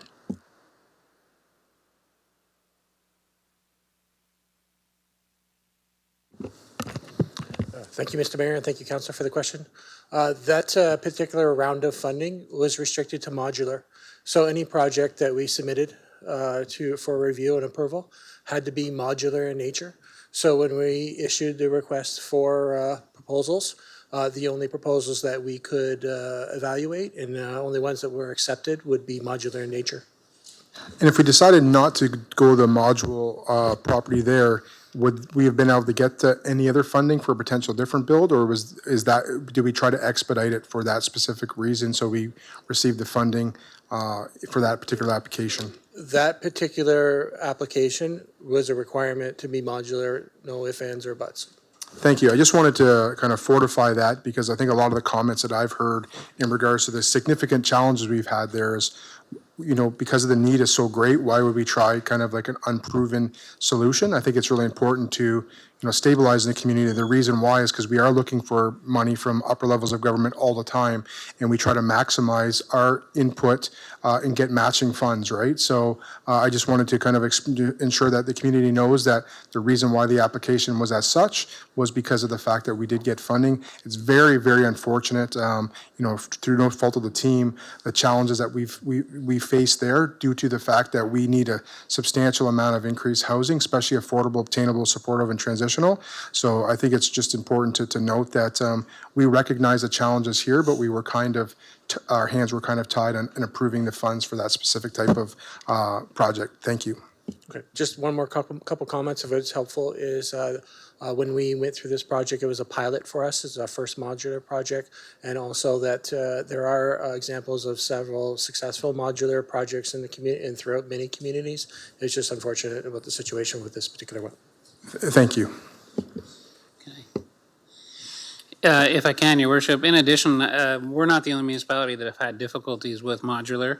A number of municipalities took advantage of the same funding, and unfortunately, it didn't work out all that well for them. I know that amongst the CAOs in the province, we have discussions about modular projects in the first place, and one of the reasons is when things do go south, you don't have the same ability to address it as you would a normal sort of bricks and mortar, because it's more of an intellectual property kind of thing where these units sit somewhere in a warehouse somewhere, and so it's not as simple as just putting up drywall and roofing and stuff, which we have very capable people in our community who could do that. So yes, we did pursue it because of the funding, and obviously had we known that the company we were dealing with wouldn't have been able to deliver, we wouldn't be having these conversations today, but unfortunately we are.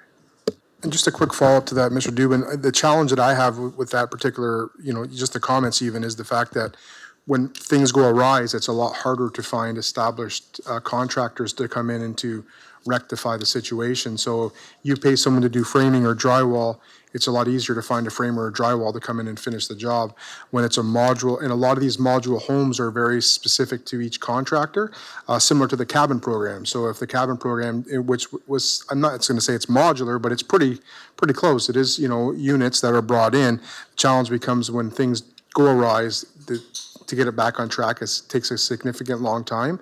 I just want to make sure the community knows that we are trying. It's been a significantly challenging process, and we are just as frustrated as the community that has to drive by the build that, has been not utilized for a long time, and we are now on the right path. So I just wanted to thank the staff and administration for getting us back and hopefully housing people in that unit soon. Thank you. Councillor Story. Thank you, Mr. Chair. I would echo Councillor Sakachi's comments. And I think in future, if other levels of government are going to encourage municipalities to investigate these proposals, some due diligence on their part might be useful as well, if they're going to encourage us to participate. Because this is clear, I fully support staff exploring this as an option. It seemed at the time, I wasn't on council, but from what I've read in the history of this, it seemed like a very reasonable option to pursue. But now it looks like the extra costs are now more than the overall original budget. So question two, probably to Ray. Since the original budget was supposed to be funded by the federal government by 50%, is that funding applicable to the extra costs as well? Or do we have to cover that? Thank you. Thank you, Mr. Mayor. Thank you, Council, for the question. So I wouldn't say that the funding contribution was a 50% of the project. It just happened to work out that way in terms of the funding that we received. So it isn't tied to that the funding needs to stay at this 50% throughout the project. So that funding that we did receive was used through the current build expenses that we have now. So for the extra 10 million, will we be ideally hoping to recover some of that? Yeah, so the intentions is our efforts to recover some of those costs through our negotiations with the surety, as well as any other legal matters or revenue or avenues. Thank you. I think what's unfortunate about this is when there are innovative opportunities for new housing construction, experiences like this are regrettable because it might turn us off trying to attempt these in the future because of the issues we have seen with them. So I'm hopeful that if this happens in the future, other levels of government will appreciate the concerns we have when we're faced with these issues. So thanks for the report and the update. Seeing no other questions, we'll put it to vote.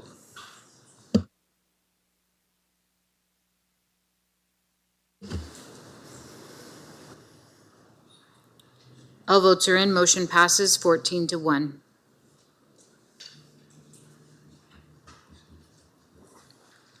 C, Chatham-Kent Dreamfield project update. Councillor Crew and Councillor B. McGregor, can I get you put this on the floor, please? Happy to move it. So seconded? Councillor Crew, go ahead. Thank you. Just briefly, I just want to just say that this project's been moving along probably more than a year now that I've been involved with that group. 2 years, I guess, so I got the sign. But the Dreamfield Committee is committed to raising this $4+ million to make this happen. And I'm really excited about this because these are the way we get these big ticket projects in our community when community groups step up and recognize the need and don't point all the fingers out, but point some back and offer to help. So really pleased to see this moving along. Councillor B. McGregor. Thank you. Yeah, it's a great project, and I was happy to see the engagement on the report, particularly some of the public comments and comments from all wards in support, which was really great. I did have one question for clarity. I know in speaking with some of the folks involved in the fundraising, they did just want to understand the option for change rooms in the accessory building. I know this is a preliminary design, but just wanted to confirm what the next steps were for a more detailed design and if that's something that would be included in that process. Thank you, Mayor Caniff. Ian Clark, Manager of Parks, Recreation, and Cemeteries. Yes, the building right now that's in the concept design is just a building. Its purpose will be determined by the committee, and we'll work with them during the detailed design process make that determination. Great, thank you. Councillor Story. Thank you, Mayor Caniff. I appreciate that question from Councillor McGregor, since I know there was some concern from folks that the need for a change room for this proposal if it moves ahead. When will we be seeing, and I apologize, I'm not entirely sure who this question might be directed to, but when will we be seeing the budget for the operating costs? I agree with Councillor Crew, this is a wonderful opportunity with the community partner raising all the capital funds, but I think I'm not quite clear on where the operating funds are coming from. So we may not know that yet, but would it be possible to let us know when that might be coming to us to review? Thank you. Thank you, Mayor Caniff. Yes, we already have estimates for operating costs. They are being included in the Parks and Recreation Master Plan as this project was identified as a priority. So council will see it at that time. Thank you. Seeing no other questions, we'll put it to vote.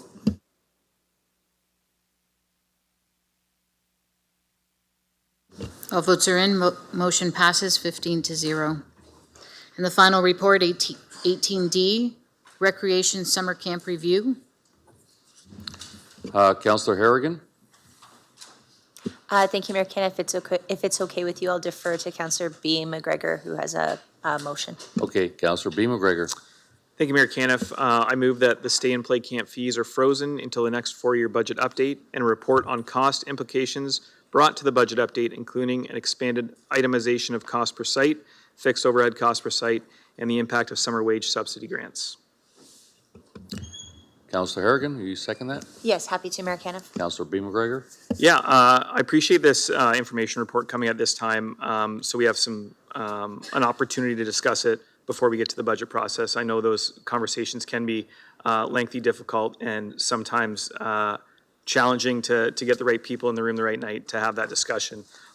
It's been an item of interest for a lot of us over a number of years for some different reasons. You know, we've seen some pretty significant changes in the cost structure.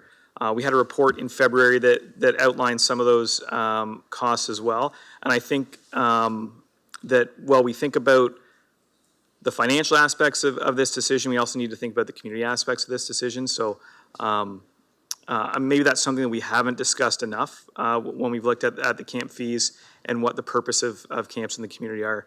And I say that thinking about some of the presentations tonight around community connection, thinking about the Community Safety and Wellbeing Committee, talking about adverse childhood events and the impact of those things on people as they grow up and become members of the community. So I did ask the Medical Officer of Health to be here tonight, and I know we've had a number of conversations about the inequitable access of young community members during the 8-week summer break and how that impacts health in the community. So I did want to give you the opportunity to say in a much more eloquent way than I can what your thoughts are on that subject. Thank you.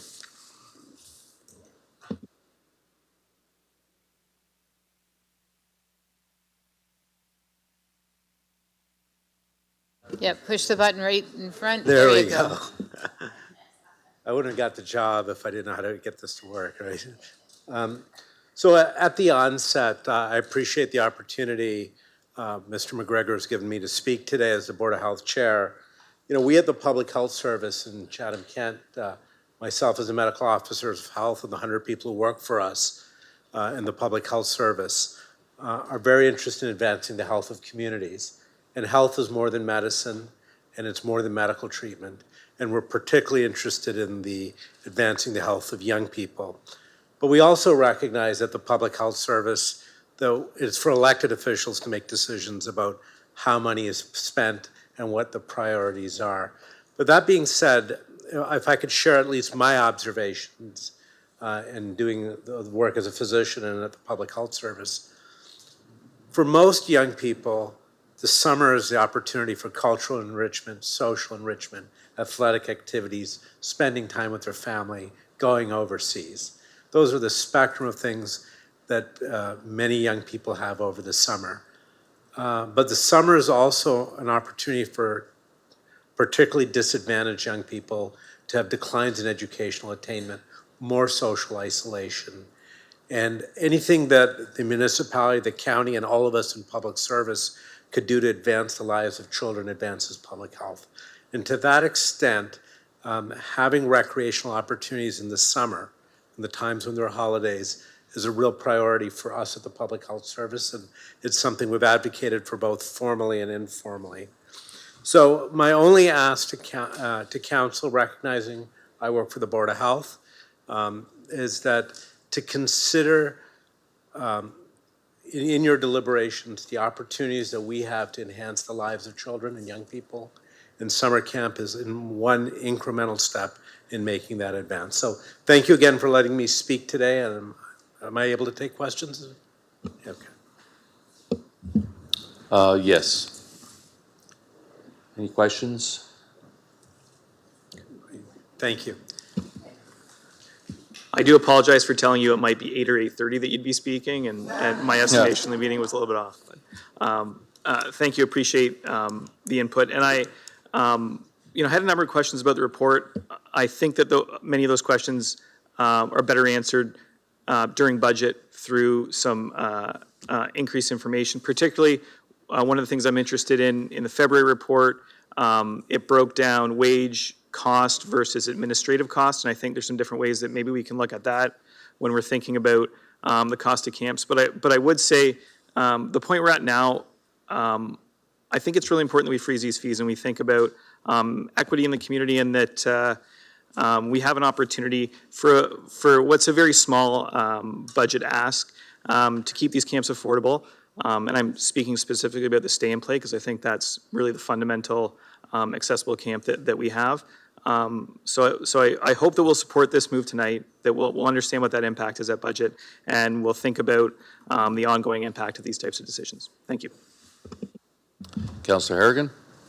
Thank you, Mayor Caniff. The only thing that I will quickly add, just being mindful of time, is that I think it's important to point out that the stay and play camps are located all across Chatham-Kent in small rural communities where perhaps other recreation options or some of the camps that were listed in the report are not as accessible. So when there's a camp in Wheatley or Tilbury, using our ward as an example, that means parents can drop their kids off to camp within 5 minutes. The same couldn't be said about some of the comparative camps that were locally provided. And so really thinking about social determinants of health, some of the comments that were made in earlier reports about the challenge of transportation, I think it's important that we protect the accessibility of some of these camps, but in particular the stay and play camps, which are really targeted across all of our communities. Just, if I can, Your Worship, just a question for the mover. So the report that you're looking for on cost implications, that would be also the 4-year budget update, not this budget, just to be clear? Yeah, so I mean, if there's an impact to this year's budget, because we've already approved some of the fees, I think that would inherently have to come to budget, but I think for the next 4-year budget term, they would need a more fulsome report than just what we're seeing for the impact for the deliberation years that we're doing our update for. Okay, thank you. We're just looking for a clarification for staff. Appreciate it. Councillor Scotchy? Sorry, now I understood it a little bit differently. So I understand the implications of the next budget, but this one here, is it just going to be simply frozen, or or are we still going to have that consideration? Just because I'm just a little bit confused in regards to that, Mr. Quinton, just because I do know that I don't even want to say the number that I got in my head, because that'll start an uproar for sure, so.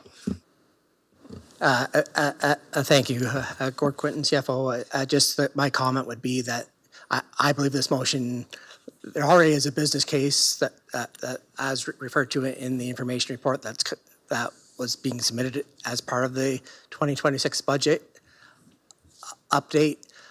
So I think this will still be for council's consideration on whether they want to do a fee increase.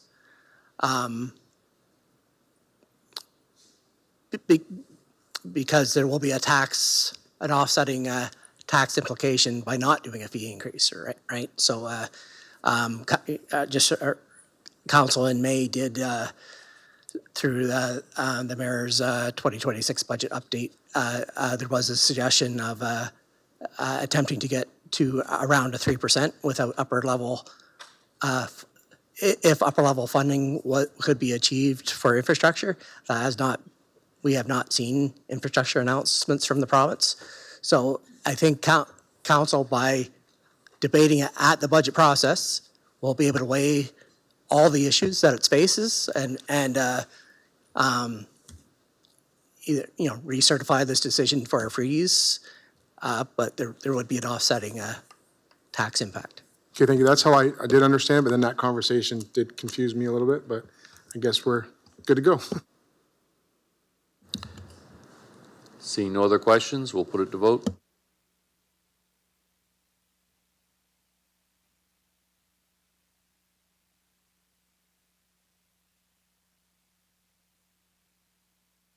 All votes are in. Motion passes 15-0. Okay, we'll go to notice of motion. Councillor Bondi, then Councillor Harrigan. Thank you, Mayor Caniff. I, Councillor Michael Bondi, file this notice of motion to be debated and voted on at the next council meeting. And the motion is that an encampment executive committee be formed with equal representation from all invested groups. The ECC would be comprised from the following groups: A, council; B, residents of the encampment area; C, area business owners and or operators; and D, administrative personnel from CK. Thank you. Councillor Harrigan. Thank you, Mayor Caniff. I, Councillor Harrigan, hereby provide notice that I will bring forth the following motion at the September 22nd, 2025 council meeting. Whereas the community has been made aware of the upcoming closure of the Coatsworth bulk water station, and the bulk water station is a valuable asset to the agricultural community in the area, and whereas CK Council has delegated the PUC to govern its public utilities, therefore be it resolved that Council requests the PUC to reconsider its decision to close the Coatsworth bulk water station and keep it operational. We'll move to closed session reports. Councillor Hall, and can I get Councillor C. McGregor to second them? Thank you, Mayor Caniff. Confidentiality in closed session meetings. Closed session meetings of council are held to discuss sensitive matters such as legal issues, personnel matters, or property negotiations. These sessions are governed by strict confidentiality to protect the interests of the municipality and individuals involved. Council members and staff are legally and ethically bound to maintain discretion, and any disclosure of information discussed in closed session may result in penalties or legal consequences. I have two reports, Mayor Caniff. The first one from Monday, August 25th, 2025. Council received information on litigation and advice that is subject to solicitor-client privilege with regard to Wheatley class action lawsuit, Section 239 2E and F of the Municipal Act. Council directed administration on advice that is subject to solicitor-client privilege regarding Chatham-Kent's municipal encampment protocol and bylaw, Section 239 2F of the Municipal Act, and the following items were postponed. Litigation and advice that is subject to solicitor-client privilege with regard to OLT Appeal 50 Indian Creek Road, West Chatham, Section 239 2E and F of the Municipal Act, and proposed acquisition of land by the municipality with regard to potential affordable housing locations in Chatham, Section 239 2C of the Municipal Act. And Council closed session report from Monday, September 8th, 2025. Council received information on litigation and advice that is subject to solicitor-client privilege with regard to contract performance issues, Section 239 2E and F of the Municipal Act. Council directed administration on litigation and advice that is subject to solicitor-client privilege with regard to OLT Appeal 50 Indian Creek Road, West Chatham, Section 239 2E and F of the Municipal Act. Proposed acquisition of land by the municipality with regard to potential affordable housing locations in Chatham, Section 239 2C of the Municipal Act. Proposed acquisition of land by the municipality with regard to Maple Leaf Cemetery land negotiations, Section 239 2C of the Municipal Act. Personnel matters about identifiable individuals with regard to Heritage Committee appointments, Section 239 2B of the Municipal Act, and personnel matters about identifiable individuals with regard to Committee of Adjustment appointments, Section 239 2B of the Municipal Act. And Mayor Caniff, I so move. Councillor C. McGregor. Happy to second. Any questions? Okay, we'll put it to vote.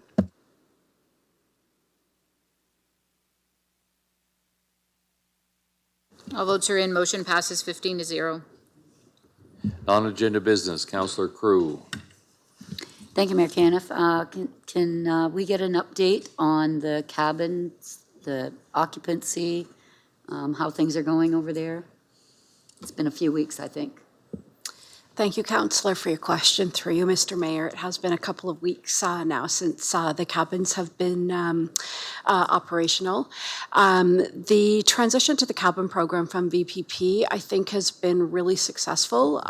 There's a couple of minor glitches that we dealt with as we moved through, but essentially the move was as smooth as we could possibly have asked for it to be. I can confirm that all of the cabins are occupied, and there were 9 individuals from the encampments that have moved from living rough into the cabins. So very pleased to support those individuals, and they were pleased to be there. I can tell you that there's a real sense of community. There is a real sense of gratefulness for individuals who are staying there. As an example, one of the individuals who hasn't had access to a kitchen in a long time actually made a pot of chili and shared the chili with the other individuals who were staying there, sort of to express her gratitude and to bring people together. So just a really positive, good news story, I think. And again, council's support for that particular project is greatly appreciated. Thank you. It's full, so is there a waiting list? Do we have people?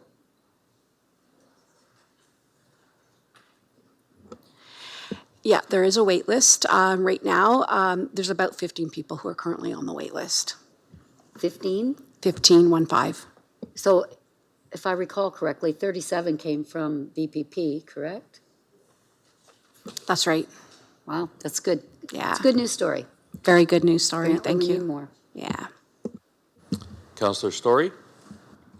Thank you, Mayor Caniff. I just have 3 quick questions that I think are time sensitive under the circumstances. So we were talking about the Parks and Rec Master Plan, and since the next meeting is the day before, I was wondering if someone from that department might just give us a quick rundown of the details of that open house And perhaps there was a mention of the $160 million rec complex. That's not being decided or discussed yet. That's just being included as possible future options, because I did get some questions from the public about that.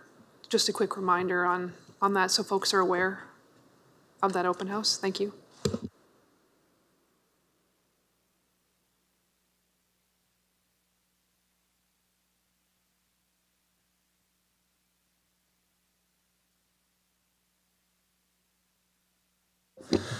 Thank you, Mr. Mayor. Rob Pollock, Director for Parks, Recreation Facilities. So the next open house is on September 23rd. And we invite all members of the public to come to it. We're still accepting feedback on the draft master plan, and then we will be bringing the final master plan back to council in the near future. Can you run us through the dates and times and location? Thanks. Yeah, so it's September 23rd. It's from 4:30 to 7:30, and it's at the Bradley Center. Great. And in terms of the reference to the $160 million complex, that's just a high-level inclusion into the report right now. That hasn't come to council, that hasn't been decided, if that's just something that's on the radar that you have put in there for review and discussion for the public. Is that a fair assessment? Yeah, so we brought a report to council, informing council of some of those major investments that the master plan is indicating. We're going back out to community engagement, and then we'll be back to council for the approval of the master plan. Thank you. Next quick question to Michael, probably. Can you give us an idea, if you have a sense yet, of when the tender award report to council will be coming for the hub? Thank you. Yeah, Mr. Solo can address that. He's aware of the date. Thank you. Through you, Mr. Mayor, to the councillor. The tender, actually, it's a request for proposal. That did close, I want to say last week.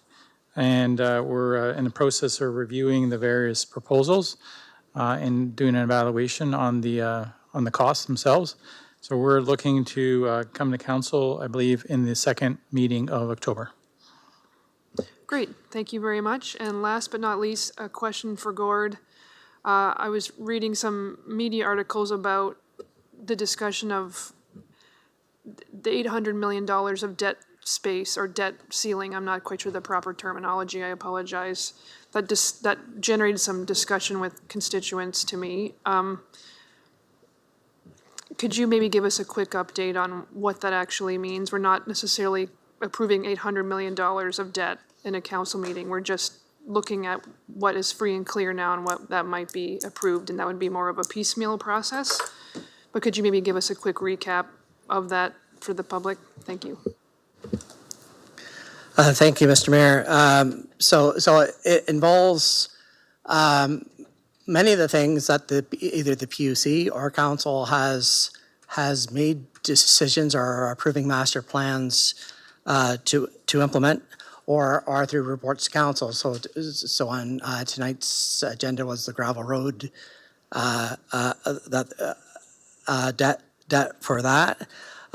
You've had a fire master plan that is recommending a station number 1. We've talked about affordable and supportive housing many times, but as those projects get designed and approved individually by council over the rest of this term and next term, that could be upwards of $150 million of capital costs. Of course, we would hope to get significant upper level funding from that. But council may decide on its own to go ahead with some of those builds. Storm sewers, we had a report about advancing the work in storm sewers and using debt to advance that as far forward as we can over the next decade. And the PUC itself likely has over $400 million of projects over the rest of this term and next term of council. So that the $800 million is, by the way, not the ceiling. We could borrow under provincial regulations much more than that, but that's what I see coming in current projects, and there'll be much more information coming to council with a financial plan in the near future. Great, thank you for clarifying that. Thank you, Mr. Chair.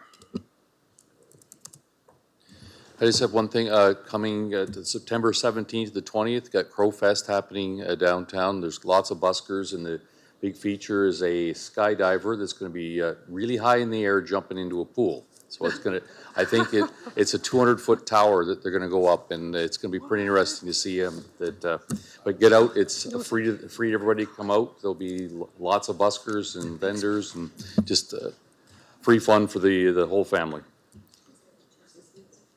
Next weekend, September 7th, starts next Wednesday and then goes through Saturday. Okay, reading of the bylaws. Councillor Harrigan and Councillor Anderson, they should move the first and second reading, please. So moved, Mayor Caniff. So seconded. Anyone opposed? Motion carried. Third and final reading, Councillor Scotchy and Councillor B. McGregor. Moved. So seconded. Anyone opposed? Motion carried. Councillor Hall, can I go to you to resolution of council, and Councillor McDonald, can I each second that? Sure, Mayor Caniff. I move that Chatham-Kent Council adjourn to its next meeting to be held on Monday, September 22nd, 2025, and that Chatham-Kent Council authorize itself to meet in closed session on that day to discuss any matters permitted by the Municipal Act. And seconded. Anyone opposed to closing up at 9:46? Seeing none? Thanks, everyone.